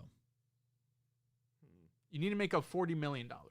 I'm not going to lie. Cap. They do have cap. They have 12 right now. Jonathan Isaac has to be in the deal. Jonathan, yeah, I mean, shit. When he's healthy, his defense is crazy. Very good.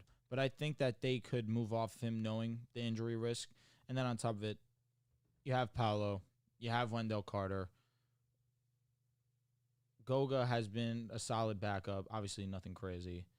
But it's not imperative that you keep Jonathan Isaac, especially if you're getting Trae Young. We think Anthony Black, though, is the piece here. Yeah, he has to be moved. Well, it's more so you need Jonathan Isaac's contract for this to work. He's making $17 million. Yeah, you need that contract to even try to get this remotely close. So Markelle Fultz goes. Anthony Black, Jonathan Isaac, Markelle Fultz. Markelle Fultz and Isaac gets this deal nearly done. The trade is successful with those two.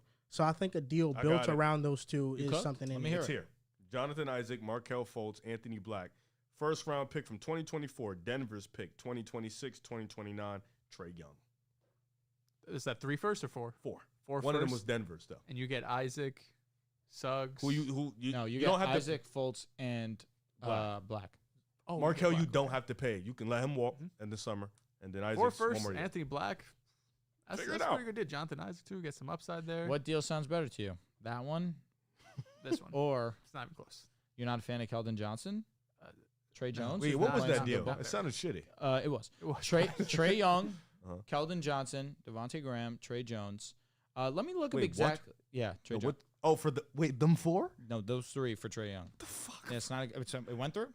Well, it's gonna go through. The money works. Yeah. Hey, and then a bunch of picks. Let me see which never went in because that shit was terrible. Well, that Magic deal, I just don't see the Hawks taking on Anthony Black as a centerpiece of the trade for Trae Young. Who would the centerpiece have to be, or there's just not? It has to be Franz Wagner. Oh, then Magic, you don't do it. Franz Wagner has to be the centerpiece. You hang up. If we're being realistic. Think so? Yes. If you're the Hawks, you're saying yes to Anthony Black, Jonathan Isaac, and Markelle Fultz. The Spurs can get done. They got hella picks. They do. I mean, they have their own in 24. They have Charlotte's protected 1 through 14. But why would Orlando want to? Because they want to pair.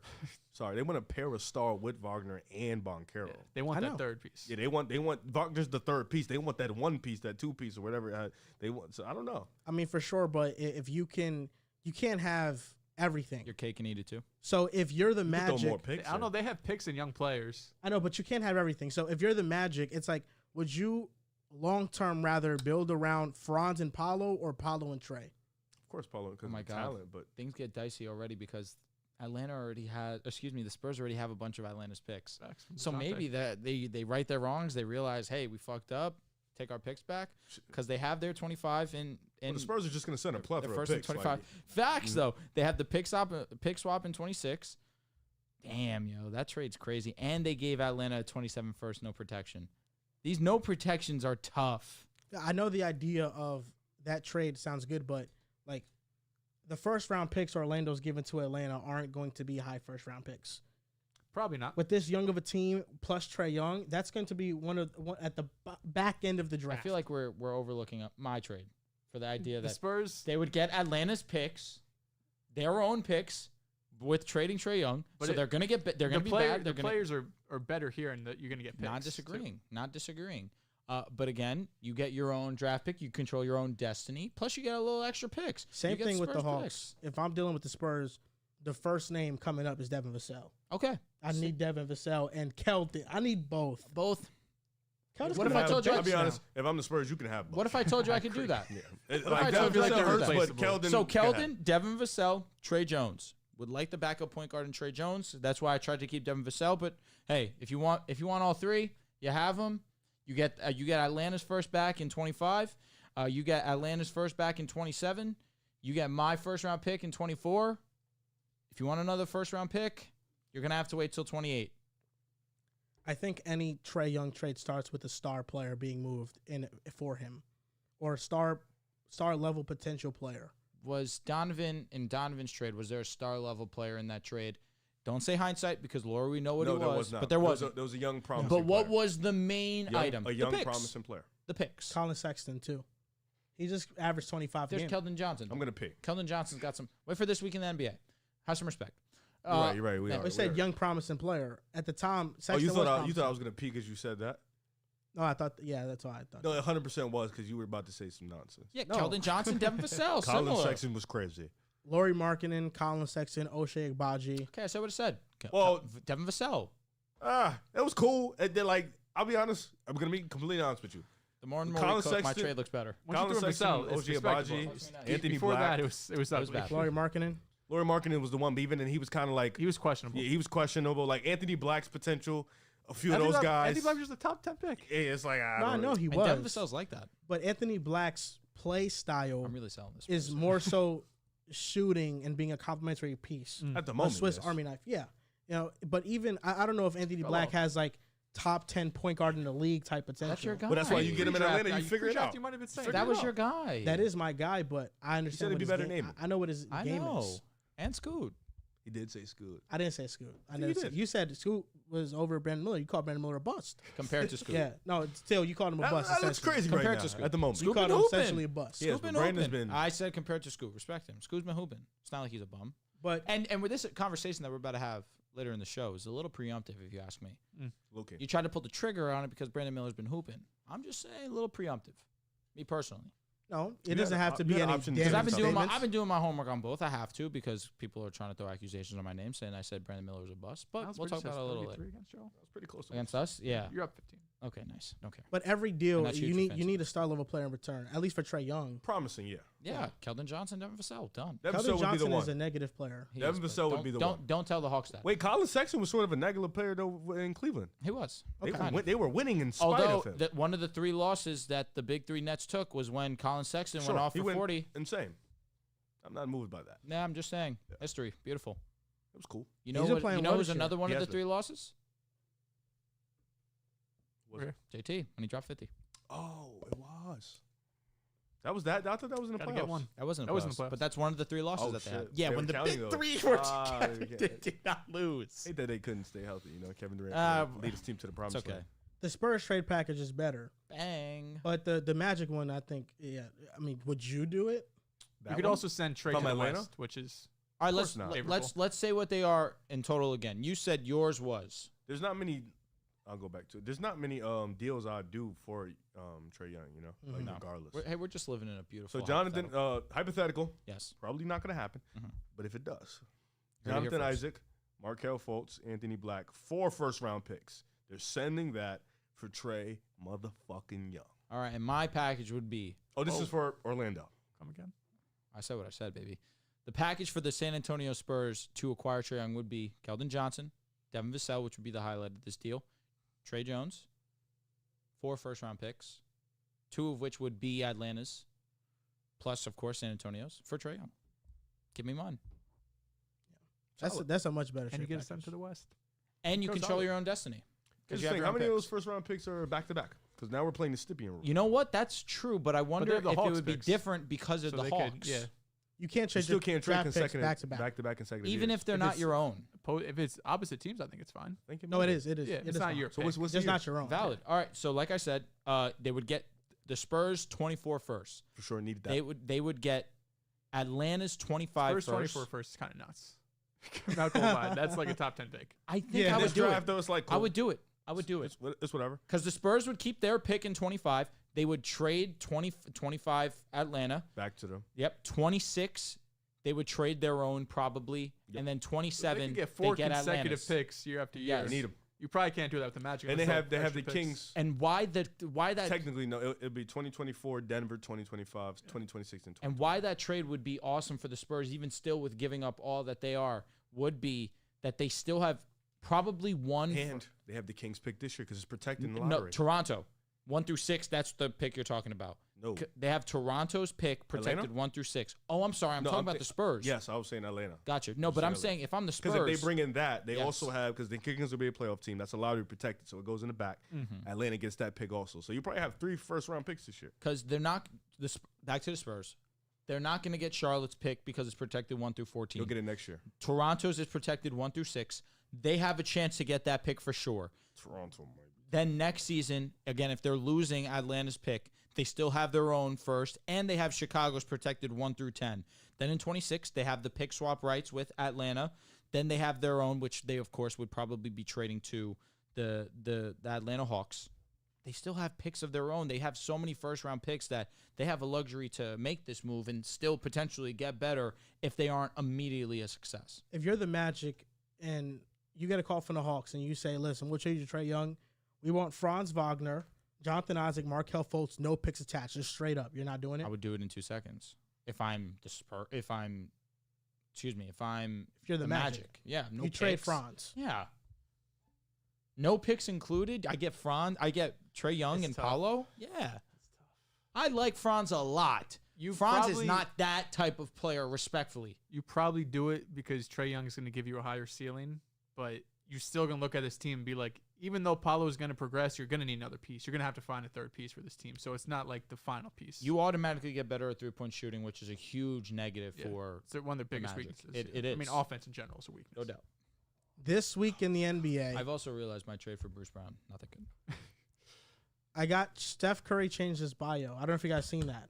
No. Steph Curry changed his bio to believer, father, husband, founder, philanthropist, and oh yeah, guard for the Warriors. What was it before? Oh, shit. Before it was Warriors guard, Davidson Wildcat. I'm crying. He said, oh, yeah. Warriors. We got guard. LeBron throwing subs, Curry throwing subs. You He's- saw LeBron with the Knicks towel over on, his bro. neck. Apparently that he did that just to put pressure on the Front front office. office. Yeah. I don't buy that. I think that realistically, if LeBron was, I mean, he's LeBron James. If he wanted to say, he'd go right to Pelinka and talk to him if he really wanted to make a move. And then you're away. You automatically use the home team towel. You go watch The Last Dance. Michael Jordan has the purple towel on. That's because just you use what the facility is giving you. That people are just looking into it because he put the Statue of Liberty emoji and the heart. it was crazy. I understand. And He's definitely LeBron's a sending- clown. He's definitely sending messages. And listen, he goes to New York. It's up. But at the same time, I think that if LeBron really wanted something done, he'd be allowed to say whatever he wanted to very freely. My This Week in the NBA is going to be centered around Steph Curry also. Shout out to, I don't know if you guys talked about this I in the last. have a Warriors one too. Oh, really? Nice. So we're giving a lot of love to the Warriors here. Mine's not going to be about, basketball. It's going to be about Steph Curry versus Sabrina Ionesco in the All-Star competition weekend, where they're going to be competing in a three-point shootout, which is going to be pretty crazy. Sabrina Ionesco had one of the best three-point shooting performances in a three-point contest. She did have the best performance ever. And they're going to have a situation where Steph Curry is going to be shooting from the three-point line. She's going to be shooting from the WNBA line. And they're going to go head-to-head. Of course, the game's best shooter ever in Steph Curry. And in WNBA, you could argue the best three-point shooter in their league, of course. And I'm wearing my New York Liberty Sabrina Ionesco jersey because shout out to my Liberty. You're a Liberty fan? Oh, day one. For real? Nah, since Sabrina got drafted, I have completely repped the Liberty. Really? Because she was the first great player that we got. And then we got Stewie. And then, unfortunately, my girl Sabrina did not show up in the WNBA finals. She was not that good. My this week in the NBA, over the last 9 games, one of my favorite players in the NBA, Jonathan Kuminga, is putting up 25, 6, and 2 on 62, 54, 79 efficiency. There's a tweet going around about the 2021 NBA drafts. Where would Jonathan Kuminga go in a redraft? Ooh. That's Cade, Scottie, Mobley, Franz. Is he going top 3? I think it's too early to say. Şengün's in this. No. Jalen Johnson. I think he goes top 10. Şengün is the best player in the draft. I agree. Yeah. It's Şengün. Number 2 is Scottie Barnes. Number 3. Şengün locked over Mobley? Scottie over Cade. I think Şengün is better. All these guys over Kuminga? Talk! Shit, yeah, he's bro. a Kuminga guy. I'd go Şengün number 1. Mobley or Scottie number 2. I'll go Scottie 2. Actually, no, I'll go Mobley 2. I would go Mobley too. Number 3, I'm going Scottie. Number 4, I'm going Cade. At what Number point is 5, Kuminga I'm discussion? going Franz. Is he like a discussion He has with to do it. Scottie, or he's got to do it long? He got to do it a little longer. No, he got to do it more. But they're finally utilizing him. So now it's who is that? He's it's athletic. He's time. got a great first step. Jonathan Kuminga, Jalen Johnson is actually a comparison. To think OKC could have had Alperen Şengün. They drafted him. They drafted him. Traded him. It was actually our pick. Yeah. Oh, really? Because that's how we traded that pick in Kemba to get Horford back. Oh, We had to get off shit. Kemba's contract. 'Cause that was the year we got bounced in the first round. Cam Thomas was in this draft. Yep. Jalen, was that how the tweet started originally? It was like, yo, how many players are better than Cam Thomas? Yeah, I think so. I don't know. I saw Cam that. Thomas is the top 10 player in this draft pretty easily. Is he better than Jonathan Kuminga? Stop. I'm Probably laughing not. at him. I'm laughing at him. Me. Yes, you. What did I do? You don't think Cam Thomas is the top 10 player in this You draft? said easily. That's what you No, yeah, pretty easily. He's had a lot of easy top 10s Yeah, that's today. that. I don't know about that one. I don't know if it's easy. easy. Okay, name me 10 players better than Cam Thomas in Pull this up the draft 10. class. All right, I There we have go. it. So number 1 overall was Cade Cunningham. Cade is better. Okay, Jalen Green. Better, but not by a lot. That's close. Yeah. Evan Mobley. Better. Scottie Barnes. Better. Jalen Suggs. Better. Josh Giddey. No. Okay. Jonathan Kuminga. Close. Keep going. Franz. Better. Make it Davion. clear, some bro. What are you doing? Your guy is going on this run right now. And I, you're not need- standing I over want to see it a Cam little Thomas? longer. I want to see it a little longer. I'm a bigger fan than he is. You might be. Davion. No. No. Zaire. No. No. James Bucknight. No. Joshua Primo. Skip right over. Chris Duarte. No. Moses Moody. No. Corey Kispert. No. Alperen. Yes. Yes. Trey Murphy. I would take Trey. It's Okay. close. Trey Mann. No. Kai Jones. No. Jalen Johnson. Yes. Keon Johnson. No. Isaiah Jackson. No. Usman Garuba. Forever in our hearts. He was in street clothes yesterday. Josh Christopher. No. Quinn Grimes. No. What? I think Cam this year Thomas. he hasn't been good, but He hasn't been. It's Cam Thomas. why?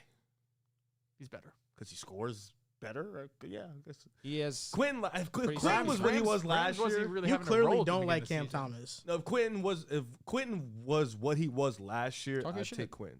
Talk your shit right now. Honestly. He's No, hating. he doesn't. Tell Yeah, him I he's know. hating. Those are 8 players right there that I'm counting. I think he's pretty easily top 10, bro. No, I had like 2 debateables. Those debables, I think Kuminga's debatable. Jalen Johnson, debatable. Oh. Jalen Johnson, he got more upside for He sure. just contributes sure. to winning a little bit more. They're does. both losing teams. No, but he contributes Come to on. winning a little bit more. You want me to go with PvP? Cam Thomas is Go ahead and lie. He does one both. of the best scorers in his draft But class. Jalen Johnson does both. And A little bit of offense, defense. he's not the scorer Cam Thomas Of course not. is. Cam Thomas, he is an efficient scorer too. He's not inefficient. I agree. He's a great scorer. He's a gifted Balled scorer. out yesterday or 2 days ago. Excuse me. Yeah, ever since Riv said that whenever he scores 20, they lose. He's been scoring 20, and they've been winning. He's still when he gets off the floor, they're still better. Yeah, I tested some past that. How many games did you actually watch of the Nets this year? Not too many. So you're just going off of numbers, off computer data, just not watching it. How many have you seen? I've seen Nets games this year. He didn't ask that. He said, "How many have you seen?" I've probably seen like 6 to 8. That's not even a lot. That's what I've seen 2 or 3. How many have been with Ben Simmons? Probably None. It's been Yeah. like 2 games. He hasn't. He hasn't How many been did healthy. they win? I don't know. They haven't winning much this year. They have not. You had to watch when he almost had a triple-double in his return. I saw Cam Thomas in person. I saw him against the Suns. Would he have the most or tied for the most 0-point games, or is like 0-point double-double, something like that? I don't Do know. y'all consider 55% efficient true shooter? 55. It's average. It's respectable. It's in the average. 36th percentile. Who, Cameron? Yeah, Not great. a lot. He is All right, efficient. What's That's his not efficient. What's his field goal and 3-point? You gotta make me do extra shit. Come on. I mean, that should have been the first thing you looked at. I looked pretty at easy to true find. shooting. True shooting is easy. I respect What's that. his EFG? Ooh, you want to know ZFG? Okay, just give me. He's shooting 40, What's his 44% from the field and like 36% from 3. That's so average. Yeah, but it's not inefficient. That's all I said. That's fringe. I didn't say. Oh no, he's shooting 45% from the field, 36% from 3. 45 Yeah, from you the just field's said that. not bad. He's averaging 22 a game, 2.7 assists is pretty crazy. 2.4, 2.7 rebounds. Oh, Yeah. excuse me. Oh, even worse. Yeah, he doesn't play make, but he doesn't turn the ball over much either. Like Well, when he doesn't play pass it. Doesn't get He's been stressed. passing much more recently. I just feel like we don't give this leeway to Cam Thomas when he's a young player, but we give it to the second overall pick in Jalen Green when he struggles. I think we all said that was close. I think a lot But of people Jalen are Green over is, Jalen Green. Jalen Green is not better than Cam Thomas. Like right now, Cam Thomas is a better player than him. You can say that. Brought up Brock You know, Purdy. I won't give Brock you too Purdy, much yeah. argument for that if you say he's better. I don't know. It's tough because their situation's so different. Like Jalen Green is trying to fit in with the Rockets. Cam Thomas is like kind of everywhere. Like Jalen more or Green less has full been offense. kind of hooping recently. Cam Thomas is fighting against his coach because his coach does not play him consistently when I he's wonder proven why. himself. It's just it's tough Is it because because he Jock is kind Vaughn's of an analytic one-dimensional. nerd? No, I also wonder why because Jock Vaughn has ever since he lost KD and Kyrie has not been a plus coach. He's made a lot of questionable decisions. You watch more than me. I'm asking you. I'm just saying. Yeah, I mean, Cam Thomas is their best scorer by far. Like their best shot But is he their creator most- is Cam Thomas. But is his shot making that much impactful? I think it is because when I went in person and I watched Cam Thomas play against the Should move the Suns, shit out of He you, takes some dude. tough shots. no, it didn't move me. But I watched that game and I said Cam Thomas is the best player on the Nets right now. He's the one that's It's not created. saying much. That I know. wait, he's better than McCall. He's not better than McCall. But there are nights where Cam Thomas looks much better than Mikal. There's nights. Okay. And Cam Thomas So is offensively, he could just blow up. There's he's nights where hitting- D'Lo's he's the best hitting player tough on the shots. Lakers. I mean, that's just It's kind of nice how Derek White basketball was the can best go. player on the Exactly, Celtics, it's yeah. basketball. yeah, but I think there are more nights where Cam Thomas has that opposed to D'Lo versus AD or LeBron. I don't know, man. D'Lo's been I crazy. would say D'Lo might got fucking 7 games in a row being the best player. A Cam Thomas ability to hit tough shots is special. You know, So is D'Lo. I'm not saying he's a special player. I mean, D'Lo is a phenomenal player. Just chatting, relax. But Cam Thomas, I mean, he's a great young scorer in the league, and He I is. feel like we just kind of he's dismiss really him. good scorer in the league for sure. We just dismiss him because we look at numbers, but if you look at those same numbers for Cade, they would show you he's a negative. he said, "Fuck y'all." he said, All this Cam Thomas talk, he said, man. "Fuck y'all." Champion right here. No, I'm dead. Because didn't you bring up a stat that the Pistons are better with Ivy With Ivy than Cade. than yeah. Cade? But if you ask Riv, he wouldn't agree with that. He'd probably be like, "Oh, it's the lineup." Have you been watching? But with the numbers, it's Cam Thomas is bad. Is he's not impactful? I feel like sometimes you just gotta watch. Riv, you ever this week in the NBA? I did. In terms of what you just said, actually, I don't even remember what you just said. I'm sorry. He said that Ivy clears Cade. That's fine. That's what he thinks. That's what he said. They're both better than Cam. He said if Cam Thomas had a baby Shaq like Jalen Duren, then Jalen Duren he'd be winning a lot more. Well, the Nets are a better team than the Pistons. Huh. The Nets are a better No, I team. know. than the That's Pistons. what he said. That's what he said. Cade clears Cam. You think Jaden Ivey is better than Cam? That part was probably trolling. But Cade is 100,000% better than I like Cam. Cade. I'm not, but the numbers tell you that Cade's not impactful. What numbers? I mean, they're both not impactful right now. They're both not winning. The numbers that Jaden Ivey, when he's on, and then when Cade's is off, the impactful for offensive the rating's Pistons? better than when it's They're reversed. probably both negative as shit. But It's like 116 to 111. yeah. No, I'm talking about net rating. Got it. But none of these three guys are impactful. They're on losing teams, not impacting the game. Be losing this team. But one guy is literally fighting the roster construction, the rotations, and his coach. You know who's actually impactful? Cam's just fighting his coach. Ben Simmons. Rotations too are terrible. He's been hooping? I mean, He's I on get the it. court. Yeah, He's sure. like He's that. played, what, 2 games? 2. I'm just saying we're not giving They Cam won. Thomas They any win leeway both? to grow. Yes. Oh, calm. Who they play? Will he ever grow The in Brooklyn? Jazz. I think he will Like grow a as a dub? player. No, I'm saying Brooklyn. I don't know if Brooklyn specifically, but I think right now just judging him as a negative player when he's averaging 22 on average efficiency, I it's said Cam solid. Thomas is Lou Williams. That's not a bad player. I did see that. I don't agree with the comp, but that's not a bad player. This week in the NBA, Rick?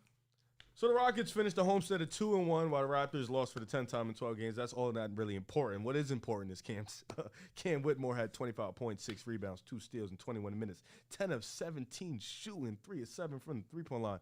And then, of course, Amen Thompson chipped in 19.7 rebounds, 4 assists, 2 steals in 24 minutes, 9 of 11 shooting.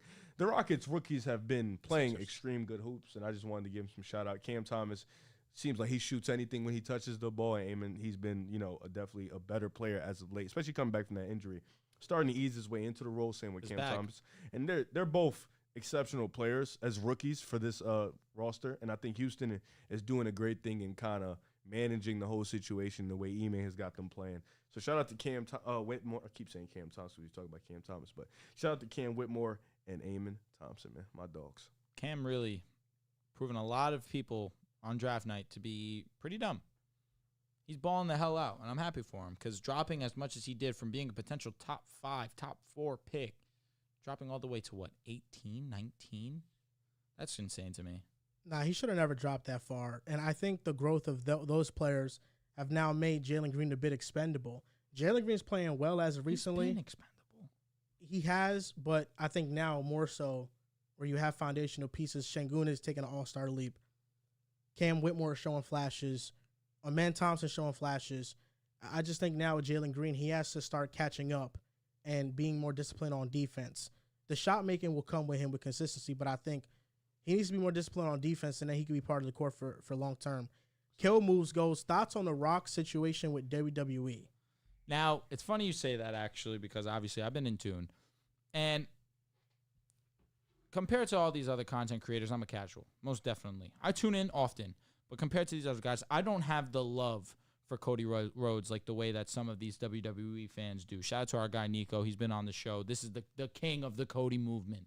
I'm happy for him. He's getting a lot of traction on Twitter. He's been getting his account going because of this Cody movement, and I'm happy for him. But at the same time, The Rock versus Roman's always been a dream matchup.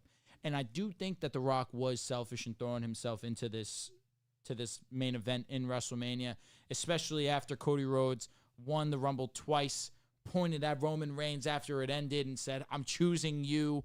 You kind of made that moment for nothing. So I understand where they're coming from, but at the same time, you know already, Rock versus Roman's going to be an awesome match, and it's legacy defining. The Roman Reigns is one of the all-time greats, whether you like him or not. You got to love Roman, obviously, for what he means to WWE and his story also. But The Rock has just as good of a resume, if not a little bit better, because he's gone up against the all-time greats too. There's so much on the line at WrestleMania that they can build such a great story, but it's unfortunate it's coming at the hand of sliding Cody Rhodes, who has been the babyface of WWE for 2 years and has gotten nothing in return outside of, you could argue, 2 meaningless Royal Rumble wins at this point in time. Well, this is wrong. Choosing The Rock to fight Roman Reigns at WrestleMania is a wrong choice. Yep. Because this isn't The Rock's time. He's not over with the fans like he once was. He's a legend, but the fact that he's a literal board member on the WWE, that means he has sway on decision-making that's going on. Yep. And this feels like a power play behind the scenes that he pulled to take Cody's spot. Cody Rhodes is the most over WWE superstar in the business right now. Definitely. He's more over than Roman Reigns. He's number 1 in merch sales. Yeah. And Top 5. There's no way you can have him win the Royal Rumble twice just for him to first lose to Roman Reigns. Yep. The loss is fine in hindsight because it should have built up to this WrestleMania, but then win WrestleMania and now possibly face Seth Rollins at WrestleMania. It doesn't make sense. He should finish the story. They've been going for the storyline for a year plus now, and The Rock just comes out of nowhere and challenges Roman. I think it's a bad decision, and with all the pushback that WWE is getting right now with the Cody Rhodes movement, it was number one trending on Twitter. Yep. I think was "We Want Cody." Yep. They should listen to their fans. I agree. Because the best WrestleMania product is Cody Rhodes winning the belt. And it's long overdue for that belt to be taken off of Roman because he doesn't even show up to work consistently. To me, it's tough to hear that. I say that because I love Roman. I think that you're a champion for a reason. I get it. He's a part-time worker, but he's dominant. He's amazing on the microphone. There are very few that can do what Roman Reigns does. He's embraced this villain role, and he is so near perfect at it. I want him to break Hulk Hogan's streak. I understand that people have tried to say that record is meaningless because there are two others ahead of Hulk Hogan, but he's held it for this long. Even if they were to have fought at WrestleMania, I don't know if Cody Rhodes would have beaten Roman Reigns because he still has a streak to beat of his own. And even still now, which could be even more fucked up to Cody, I think Cody could probably lose to Seth Rollins because that's not really finishing Cody's story. Corey's story is winning the WWE Championship. And he's already lost Seth Rollins to Cody 3 times. You're going to have him lose a 4th? I feel like that's a tough look because Seth Rollins is on his way to the WWE Hall of Fame himself. He is one of the best in the business, but I don't know. It's a very fucked up situation, and it really does all stem from The Rock. The Rock is the most to blame in this situation. I don't look at Roman. I don't look at Cody because that's what it should have been. The Rock just kind of I'm going to plot myself right here and try and make what I still believe will be an awesome matchup. And I am looking forward to it myself. Prize Picks this weekend for the big game has a 99% discount on Patrick Mahomes, more on passing yards. 0.5. All he needs is 0.5. 1 yard equals 1 win. It's a free square. If you guys want to use it on Prize Picks this weekend for the big game, you can download Prize Picks in the App Store. Sign up. It's very easy. And use code PAS for a 100% deposit match up to $100. And they also have NBA Demons and Goblins. Demons are props, or I should say entries with higher odds. Goblins are ones with lower odds. And if you go with Demons, you get a much higher payout. Goblins, it's much lower, but you have a much better chance of winning. So you can download Prospects in the App Store. Use code PAS for a 100% deposit match up to $100. I actually put in a bet today, man. Put in a bet. Actually, an entry? Yes. I'm going to get it right one day. It is. Put in It's a little entry. I had Trae Young, more than 22.5 points. Klay Thompson, more than 3.5 threes made. Jakob Poeltl, more than 1 dunk. It was 0.5. He just has to get 1 dunk. And then DeJounte, more than 10.5 rebounds plus assists. Right now, DeJounte 8. Trae Young has 14 points. They don't ever tell you if he got a dunk or not. They kind of wait till the game is over. That sucks. And Klay has hit 0 threes. You got to go in the play-by-play and search for dunk. I actually meant to put Klay less. This was the first day of my life in betting history. And it's on Klay. That I was going to go less, and Klay was my guy. And I did. I was high. Those are all you need to know. I got to say, the Goblins are cheese. I mean, I'm looking at the Super Bowl lines, or should I say the big game? I know they have the rights to that. Yeah, they do. Whatever.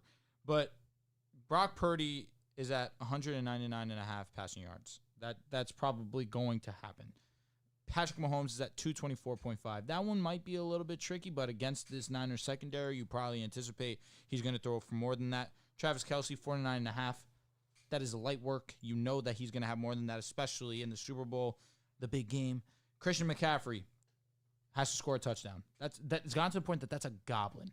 That's kind of nuts, but he's going to score. He's Christian McCaffrey. He's going to get in. And then Jake Moody just has to kick 1 field goal. That's all goblins that you could put together in a parlay and win some cash, or put together in an entry and win some cash. I mean, those lines, I'm probably going to do that myself. So that's just a little bit of a little information for y'all. We're a month removed from the Raptors and Knicks trade. I think the Knicks have benefited from this trade greatly. You can say they're clear-cut winners right now. I think the Raptors kind of are seeing that RJ Barrett clashes with Scottie Barnes' play style, and Emmanuel Quickley is not a Tyrese Maxey riff. He's not that in Toronto. Who said that? He got injured. Emmanuel Quickley's not that in Toronto. Silly. I feel like Fucking idiots. He's right playing now well. He's playing. Yeah, He's playing like 20. He's playing all right. No, he's Klay averaging is 17. really fucking bad at basketball. Who, bro. Klay? Klay, Yeah, bro. last You 2 games can't he's been make a bad. 3, bro. No, Quickly's averaging 17. I think he's I solid. guess it was a couple of days ago. I mean, again, he's only He's been on the hurt. team He's for- been in I and know. out the lineup a few I know. times. I feel like Scottie's still struggling to play with those two. I was watching the game last night, and really just the lack of assertiveness in the fourth quarter and clutch time was evident from him. I think a lot of blame should go to him. He should be more assertive in those moments.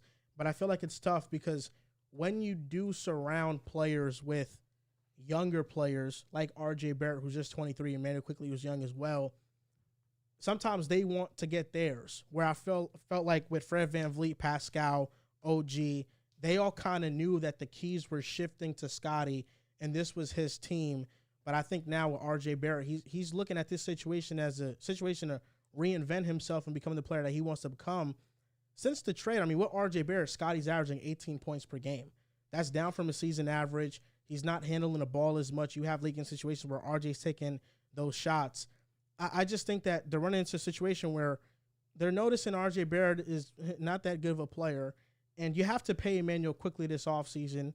But I don't think he's fit the best with Scottie either, quite frankly. RJ Barrett hasn't been playing bad on the Raptors. What's funny over there, Riff? He just RJ hasn't been playing Barrett's bad. in good shit Yeah, comes out. the But the second- thing is, it's not like RJ's been bad with the Raptors. He's just been RJ. Yeah. And nobody wants to see that anymore. The game last night was tough. Or 2 nights ago, was it? He was on. He was on. OKC he game. Thunder? was on That was bullshit. yesterday. Yeah. He was that on a tough bullshit. game. He just missed the game-winning shot. He did. He had 23. In that second overtime, they got cooked. Yeah, it was Second a overtime, a yeah. body bag. At that point, Thunder's like, "All right, let's Shot stop over fucking around." 50%, shot 40% from three, missed the game-winning one. I mean, this Game could have been completely different if you made that, or but the way you're but looking at it. It's interesting because this is what comes with it. You bring in a point guard who's looking for a new, much improved role, a guy who's looking to make a name for himself in IQ as a starter. You're bringing in RJ Barrett, who's trying to change the narrative on his name, same way how Scottie's trying to change the narrative on his sophomore slump. So you're bringing in two guys who have something to prove while also having Scottie there who has something to prove, who wants to prove that he's the guy. Yep. Of course, it's going to look a little fluky. You know, it's going to look a little junked up. You know, you had, like you mentioned, you had veteran guys who understood their time is done here. You know, they've done all they can. This young guy is a new guy on the block. With this situation, I think RJ's been RJ. You know, he's been solid, and then he's been bad. You know, he's up and down. That's just who he is as a player. It's fine. It happens to the best of us. IQ, I think, you know, primarily you saw a lot of Scottie on the ball this year. You saw Scottie basically being the point guard for them, and now you bring in IQ. He has to get touches. You have to give him that point guard spot. You have to give him opportunities to score and play make too. And it's kind of creating a little, not a little situation between them two, but obviously is going to hinder from Scottie's production. You want Scottie to be the guard. You want him to bring the ball up. You want him to be the guy for this team. And I felt like bringing in these two guys, I don't know. I didn't see the jump from either guy anyways, but also at the same time, now you're kind of hindering from what's been the main factor of going in this rebuild. It's been Scottie Barnes, you know, and unfortunately he did not make the All-Star game. You know, he's been playing well. I think IQ looking for a big contract this year. I think Toronto can walk away from that and just focus on building around Scottie. RJ is going to be tough to move down the road. I know the money's going to go up. The contract isn't going to look as bad, but like we we mentioned, he's of little to no value. And you don't want to bring him into any type of team that already has a function, already has a train that's rolling. Everybody knows their direction. He kind of comes in. I need to prove myself. I need we don't need that from RJ Barrett. He's not good. Damn. So I didn't need that. Not good at the I end. apologize. I didn't need that. Bro, He has that was not rude. That was been rude. bad. That was rude. I didn't need that. He's gone You want me to to look up his he got to PVP? Toronto. He's put up 21-7-3, 60% Sure. Look it up. EFG, 36% from three. He hasn't been a bad player for them. The fit is kind of weird. I think that's It is fair to wonky. say. I mean, he's The fit been is kinda RJ. weird. Shooting 55% from the field on the Raptors. He was shooting 42% with the Knicks. He's been better. I'm going for to be sure. honest. I think with RJ Barrett, the offensive inconsistencies are a staple with his game. That's what he is. He's going to give you some nights where he plays great. Some weeks. The 55 since he's joined the team. the most damning thing about him and the most disappointing part about his game is his defense. He doesn't play defense. He's not a good defender. And when you're 6'6", 6'7", and you're athletic like him, you'd like to see more effort be put on that side of the ball. I feel like he focuses too much on dropping his 20 a night and being cool with it instead of being a player that can – I'm fine with averaging 15 and playing great defense and helping my team win in that way. I feel like that's been the most disappointing part in this game in New York and now in Toronto. I think just the defense, and you're seeing the defensive drop-off when you lose OG and Pascal. Those are two excellent defenders OG being elite. I think RJ Barrett, he just needs to carve out a role, and he doesn't have a role in the NBA. You got the numbers for me, Riv? I will say I'm looking at more numbers to try to kind of get a gauge. With Toronto, he's had 134 assist two-pointers. So he's been assisted on 134 of his points.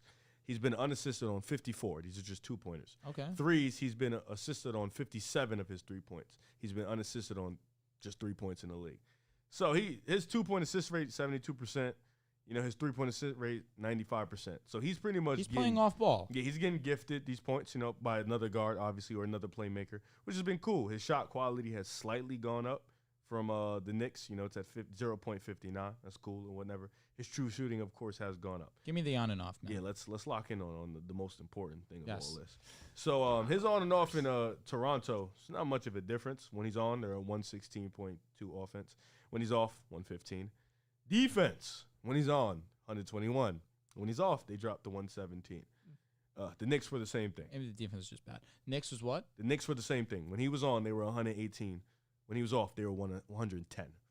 That's pretty significant. Yeah, he's not a good defender. He's a bad defender. Mm-hmm. It's crazy because Offensively, New York, he at they one obviously point in went up. time was at least okay. He's labeled. He has the base. Yeah. He You know, he has the body. He looks like he plays defense. Like, he really be like.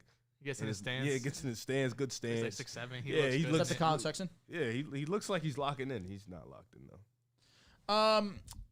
It's interesting because obviously Scottie has been tremendously better from last season to this year. Of course, we've seen the improvement from the 3-point shot. I don't disagree. I understand that there's a lot of mouths to feed offensively, and I know you look at Pascal, and he was so willing to give up the basketball, give the ball to a Scottie Barnes for him to get to his spots, and of course play, get to his buckets.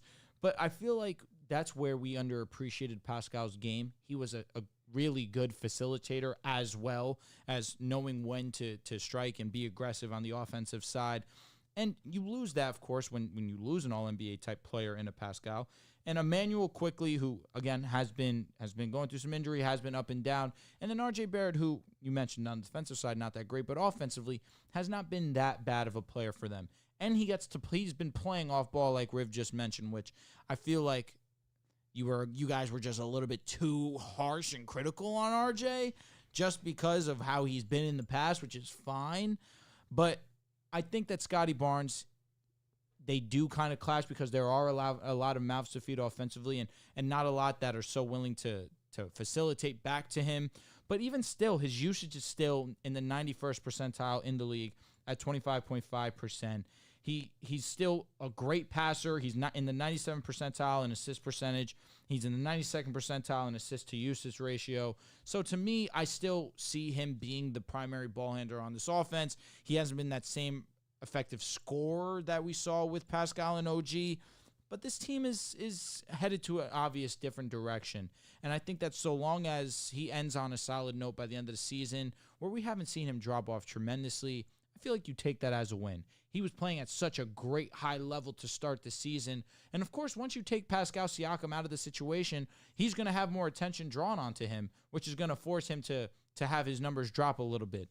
So, to me, I still like the direction that Scottie's headed towards, especially after last season where he didn't progress not nearly as much as you were anticipating after Rookie of the Year campaign.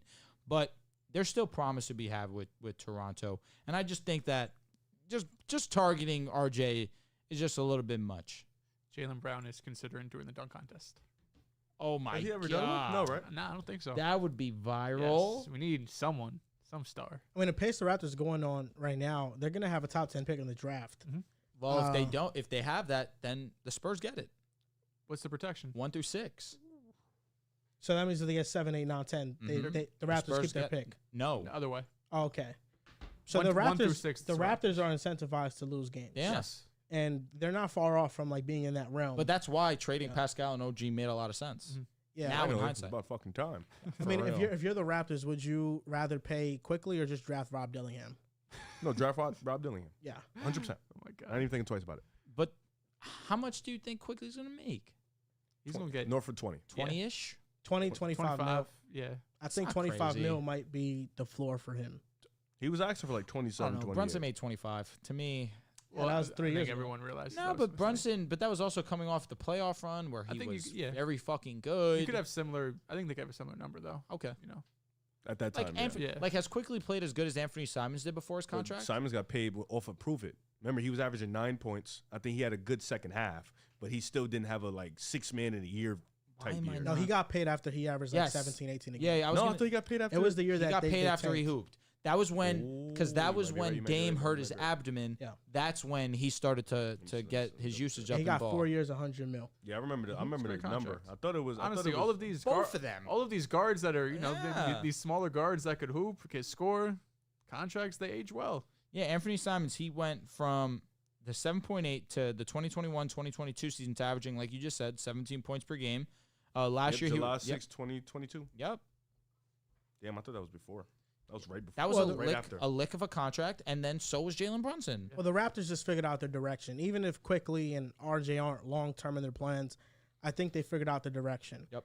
I don't think RJ is long term in their plans. I don't know about Quickly yet. I think there's still a wait and see for Quickly. I just feel like if your main priority is building around Scottie, you cannot waste time with players that don't fit around him. Mm-hmm. I agree. I just think right now where we are at this point in the season, it's hard to make those types of moves. I feel like they'll reassess the landscape of the team this offseason.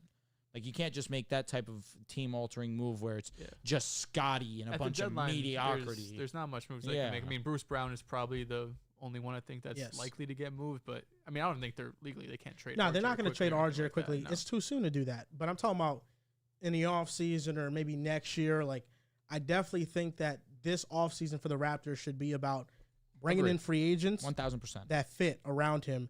And you need Scottie to progress too. yeah, Like Scottie's been 100%. fantastic, but he still needs to improve, and he's still.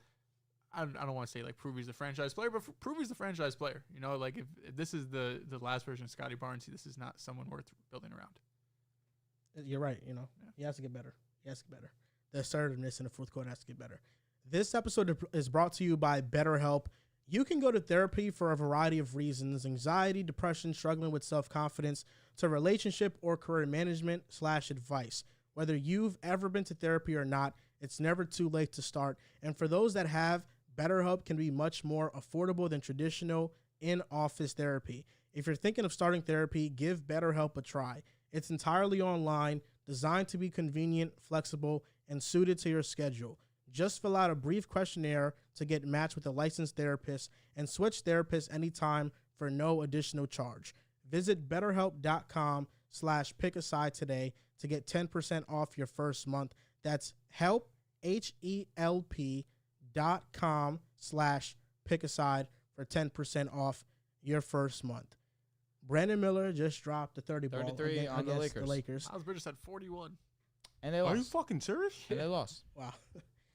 You mentioned maybe the conversation might be preemptive, but I think that, a lot that was said about Brandon Miller was preemptive, Fair. where you had Amazing people statement. saying that he shouldn't be worthy of being a second overall pick. He's not going to be Scoot Henderson, Okay, people, me. but that was also not only you. There's I a know. lot of people. I know. Brandon Miller is playing well right now. He's a top 3 rookie. Amazing. Oh, He's the third best rookie. It's Chet, Wemby, and Brandon Miller. Brandon Miller's last 10 games, he's averaging 22.7. It is before the Lakers game, so those numbers are definitely going most up. definitely. 61% true shooting percentage, and for the season, he's averaging 16, 4, and 2 on 55% true shooting, and he's shooting 45% from mid-range. I think Brandon Miller, and this is what I saw in college, I think he's a gifted scorer, and I think he can be one of the league's best scorers, and we have to start talking about him as a wing that is up there with other wings that we label as up-and-coming stars. The one I compare him to is probably Jalen Williams. I think their game style and play style is different, but Brandon Miller, just as a rookie, I think is putting himself in that category where he has the upside of Jalen Williams. He has the upside to be just as good, if not better. And I think there was a lot of disrespect on his name in the draft process. This is not a slight to Scoot, because I like Scoot as a prospect, and I was high on him in the draft. But this notion that He should have been the second overall pick. It was him and Wemby, and Brandon Miller was not in the discussion. I never agreed with it because I think Brandon Miller had a specific skill set at his size that fit more basketball teams. And the Scoot PR machine I thought was one of the craziest that I've ever seen in the draft cycle. I understand he was a great prospect, but I seen people compare him to Luka. There was this tweet that I read in the offseason that said that the Brandon Miller versus Scoot stuff reminds me of Luka Doncic. You had John here saying that the Celtics should trade Jaylen Brown for the right to draft Scoot Henderson and thinking that would make the Celtics better. I just feel like Scoot got overrated so quickly, and not a fault of his own, but just the hype behind him as a prospect that we overshadowed how great of a prospect Brandon Miller was. It's not often that you're finding a 6'7" to 6'9" wing who can shoot like him, and I think that he got severely underrated, and now he's just showing a glimpse of what he can do long-term in the NBA. Most definitely. I feel like what has really made me take a liking to his game is that he doesn't need the basketball in his hands at all time to get his. He's great moving without the basketball too, knowing how to read defenses at such a young age so quickly in this league where he sees just how they're positioned. He knows when to make his cuts, know when to call for alley-oops. I think the one part of his game that I'm pretty sure it's pretty well known he needs to work on is his finishing near the rim. But outside of that, has a very smooth jumper, knows how to get to his spots in the mid-range, has a nice turnaround, finish in traffic. It's really the jump shooting that really stands out to you at this point in time. Obviously, the athleticism, the size, that's definitely what allows him to take that next level up too, where there are not many people that can contest a shot from Brandon Miller. And if you're going to play drop coverage on him, he has no hesitation on knowing when to pull trigger. And he's been very, very efficient over these last few games, no doubt about it. Brandon Miller is a special scorer in this league. And the truth is the truth. When you watch him, it's like watching young Paul George. His game, just the way that he dribbles, the way that he goes and he pulls up, he has that type of potential. I see a lot of Paul George in a Brandon Miller. To me, Brandon Miller was always top 3. But again, I was very vocal about it. I was one of those people that thought Scoot was the pick at number 2.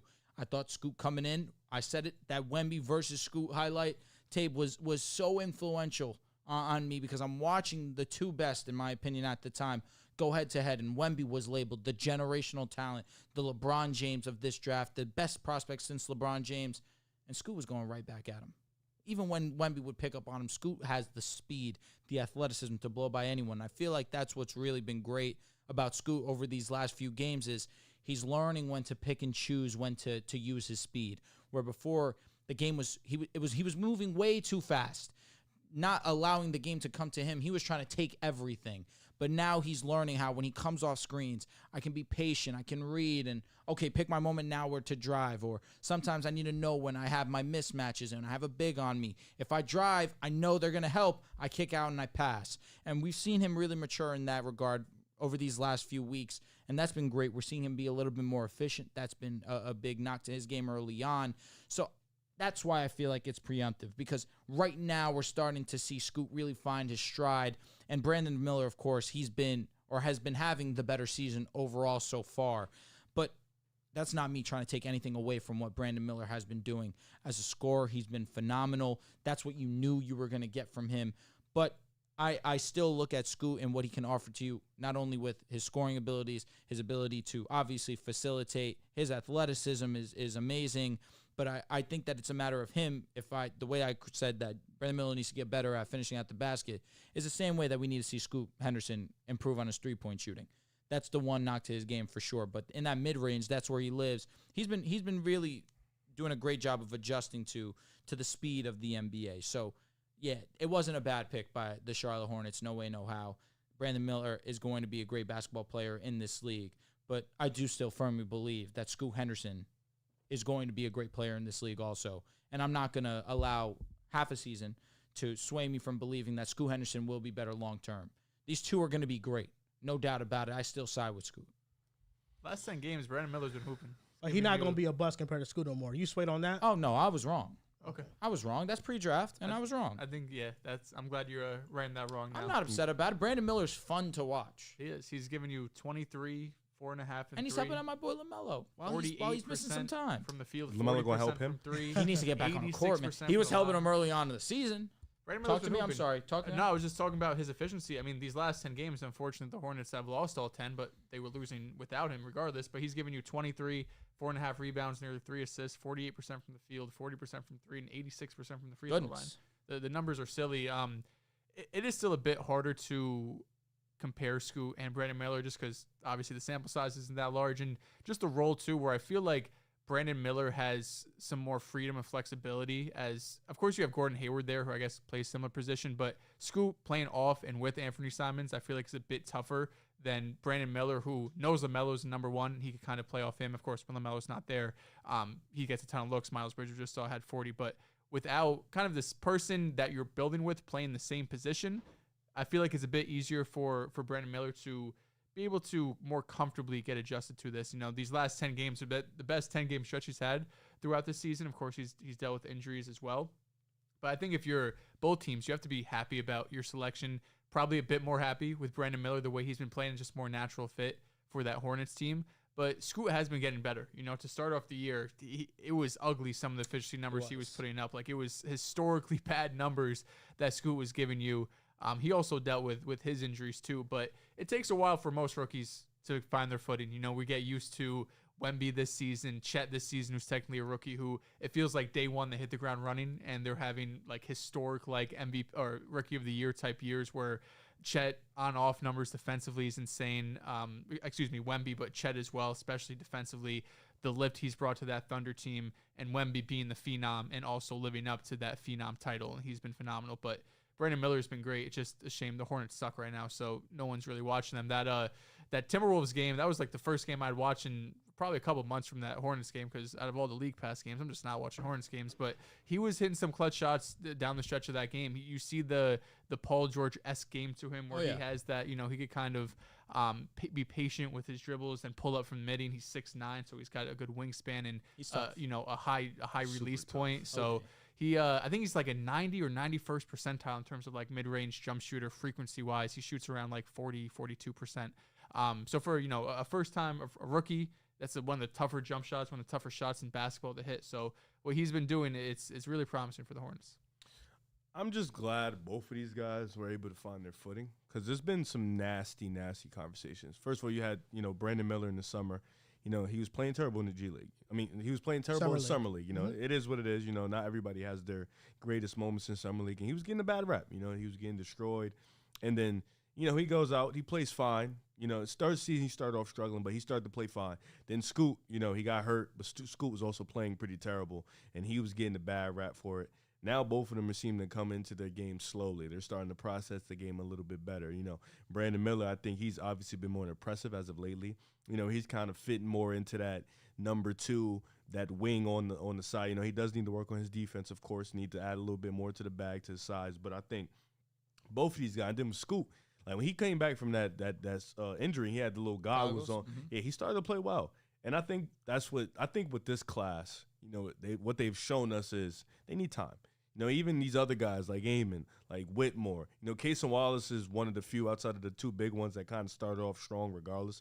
He's been steady, but Hawkins started to see more run. He started off heating it up. You know, Derek Lively, he's been good. You know, these Keontae George, when he started to get more important, he started to figure it out a little bit. So I think what this class is teaching us just patience and time. You know, these guys, they started off terrible, but now they're starting to figure it out a little bit. You know, and shout out to these coaches and shout out to these rookies for kind of letting the game come to them and starting to figure out the ins and outs of the NBA and how to break down pick and rolls. Like B. Miller's pick and roll offense is sound. You know, he knows what he's doing. You know, so shout out to Brandon Miller. I'm glad he deaded all that stuff in the summer, and I just hope he continues to hoop. Well, I think one thing is clear is I think the Hornets made the right selection. Yeah. I think even at the time, if you had any sort of belief in LaMelo, there was no reason to double dip and take a point guard with LaMelo and Scoot. So I think them taking Brandon Miller was the right decision. And then the Blazers needed a clear need for a franchise guard, even though right now Anthony Simons is kind of taking that mantle, and who knows if they make him expendable down the line.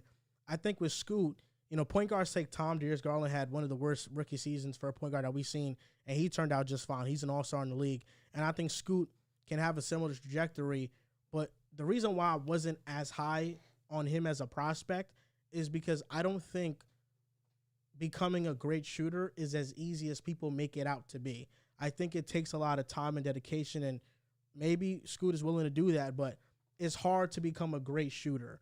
And I think his turnovers are pretty high for the amount of assists he gets, and it was like that at G League Ignite. And in the NBA, he's turning the ball a little bit too much for me. So I think those are holes in his game that he can get better at. But I think both teams made the right selection. And I like Brandon Miller. And I feel like LaMelo Ball, I used to love his game, but I feel like over time, he's kind of put an importance on things that shouldn't be that important to him. Because the Hornets, you see, are one of the biggest laughingstocks in the league. He's been injured. Don't do that to It's him. not about injuries. It's about, taking videos of going shopping for jewelry. And That was like a team video. yeah, but, that just showcases what type of team they are. Oh, shit. They're focused on the wrong things. It's just such a weird thing to call out. To me, I look at this team and just think that they just lack talent. They're trending in the right direction in terms of acquiring. Obviously, Brandon Miller was a great addition to that. Mark Williams last season. But LaMelo, when he's on the court, it's undeniable his talent. It's just a matter of being there, which is why I posed this question early on saying, at what point do the Hornets maximize his potential and his abilities and not allow the injuries to hamper that trade value? That's a legitimate, real thing. What do you trade him for? That's the thing. I don't want the Hornets making more draft. Well, I feel like Draft it's picks too aren't going to early. help I them. don't want 'em But making it. they've hit Mark Williams Mark and Brandon Williams, Miller that's a back to fact. back. Well, I feel like it's too so early. fucking mid. He is. But last year he was really good. This year he's been underwhelming. I agree. They don't have the most talent, but there's no leadership in Charlotte from top to bottom. And I feel like, in these conversations, a lot of the leadership falls on the best player. It's unfortunate, but it's LaMelo. Like, it just falls on him. That's why I think Brandon Miller could take a step in that role, because I think he's already been growing in that aspect. He's already calling out poor defensive effort in games, and he's yelling at his teammates. So I feel like To get the fuck back. he is somebody that can instill that type of mentality and leadership in an organization the same way that I saw Anthony Edwards do it for Minnesota. Because I felt like Cat wasn't the best leader. But then once Edwards got to Minnesota, it was a clear shift in mindset, and the team has adopted his mentality. So I think Miller, it could be a similar story.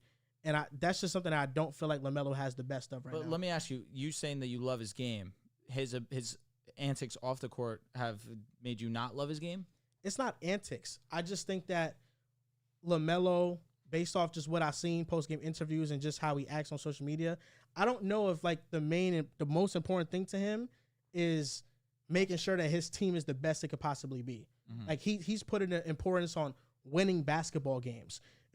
When I listen to Anthony Edwards post-game interviews or his interviews in general, it's always about winning. And for the better players in the league, it's always about winning. Tyrese Halliburton just called out the Pacers franchise, and he said he wants to win. That's what he wants to do. I've never heard LaMelo come out and say, I want to win. Have you ever heard that? Have you ever heard that? Or no, am I tripping? Verbatim. I mean, first two seasons probably in the has said league, that at some point. he I hope brought, so. He He brought a must have. poverty team to at least respectable. Moses Moody's in the game. Oh, wow. What Is that score? the first time he's played in 3 weeks? So you guys were in a close game. We are. It's 84-80.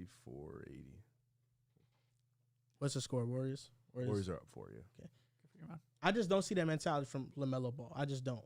And the two playing games that he played in, he played terrible in. And also, that his rookie year, he broke his wrist. He had Yeah. some injury to his hand. He came back. But I don't think the only criticism with him, like the injury concern is a No, concern. my point being is he could have missed the rest of the season like they said Yeah. they reported initially, but he wanted to come back because his team was going to make a playoff, had a chance at the playoffs. For me, I mean, the injury concern is a concern, but I don't see the best leadership for LaMelo either. I don't. That's just me personally.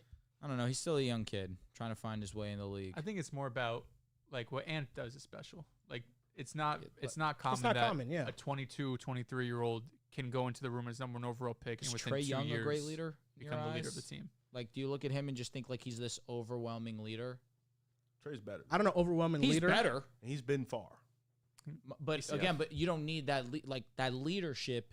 Is Not not everyone always I definitely has think he puts imperative. an importance on winning, though. And I think Trae Young has risen up to the biggest moments that he's been in before. Yeah. Well, LaMelo, I mean, it's just the plan. He hasn't had as much opportunity.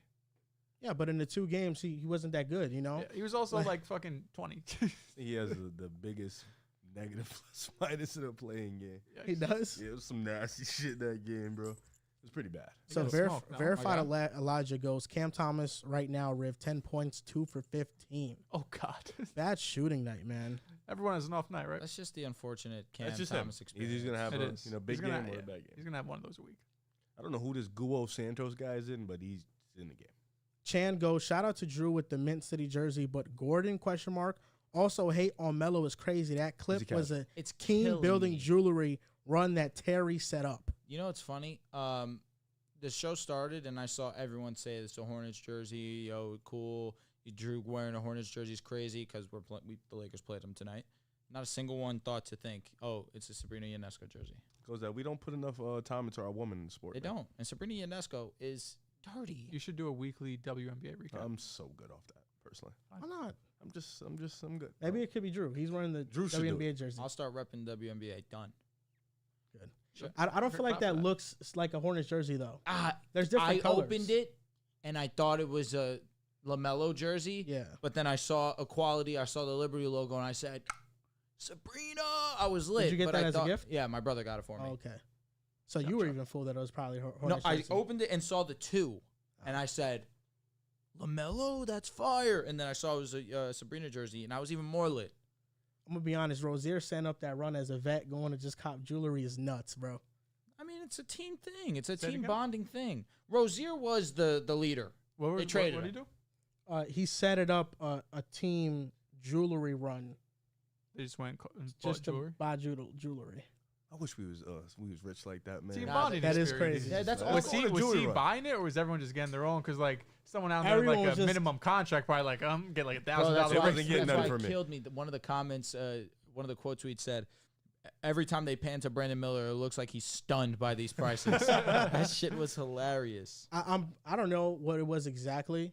If Terry Rozier's just buying it for everybody, That'd be crazy. I don't know. Listen, if anyone should be buying this, It's LaMelo, his fucking $200 million ass. Yeah. But I mean, hey, Terry's got a cute bag too. Rozier is a great LaMelo. player, but I think Rozier is one of those guys that needs to be within a system more so than create the foundation to like a culture. Like the Heat. Yes. So I think him on the Heat is like perfect. It's like him in Boston. Yeah. Same thing. And that's going to do it for this episode of the Pick a Side Podcast, episode 350. You guys can follow us on Twitter at Pick a Side Pod, on Instagram and TikTok at Pick a Side Podcast. On pickasidepodcast.com, we have 2 hoodies left, size medium. If you guys want to buy it, we have 2 more left. Thank you guys for watching. One. You really got one more hoodie because the one hoodie's getting sent to Santos. So okay, so you got one hoodie left. It's a medium, so you got to be a little body. So thank you guys for watching, and we'll see you guys next time. That was a weird shot at the end. What's up with that?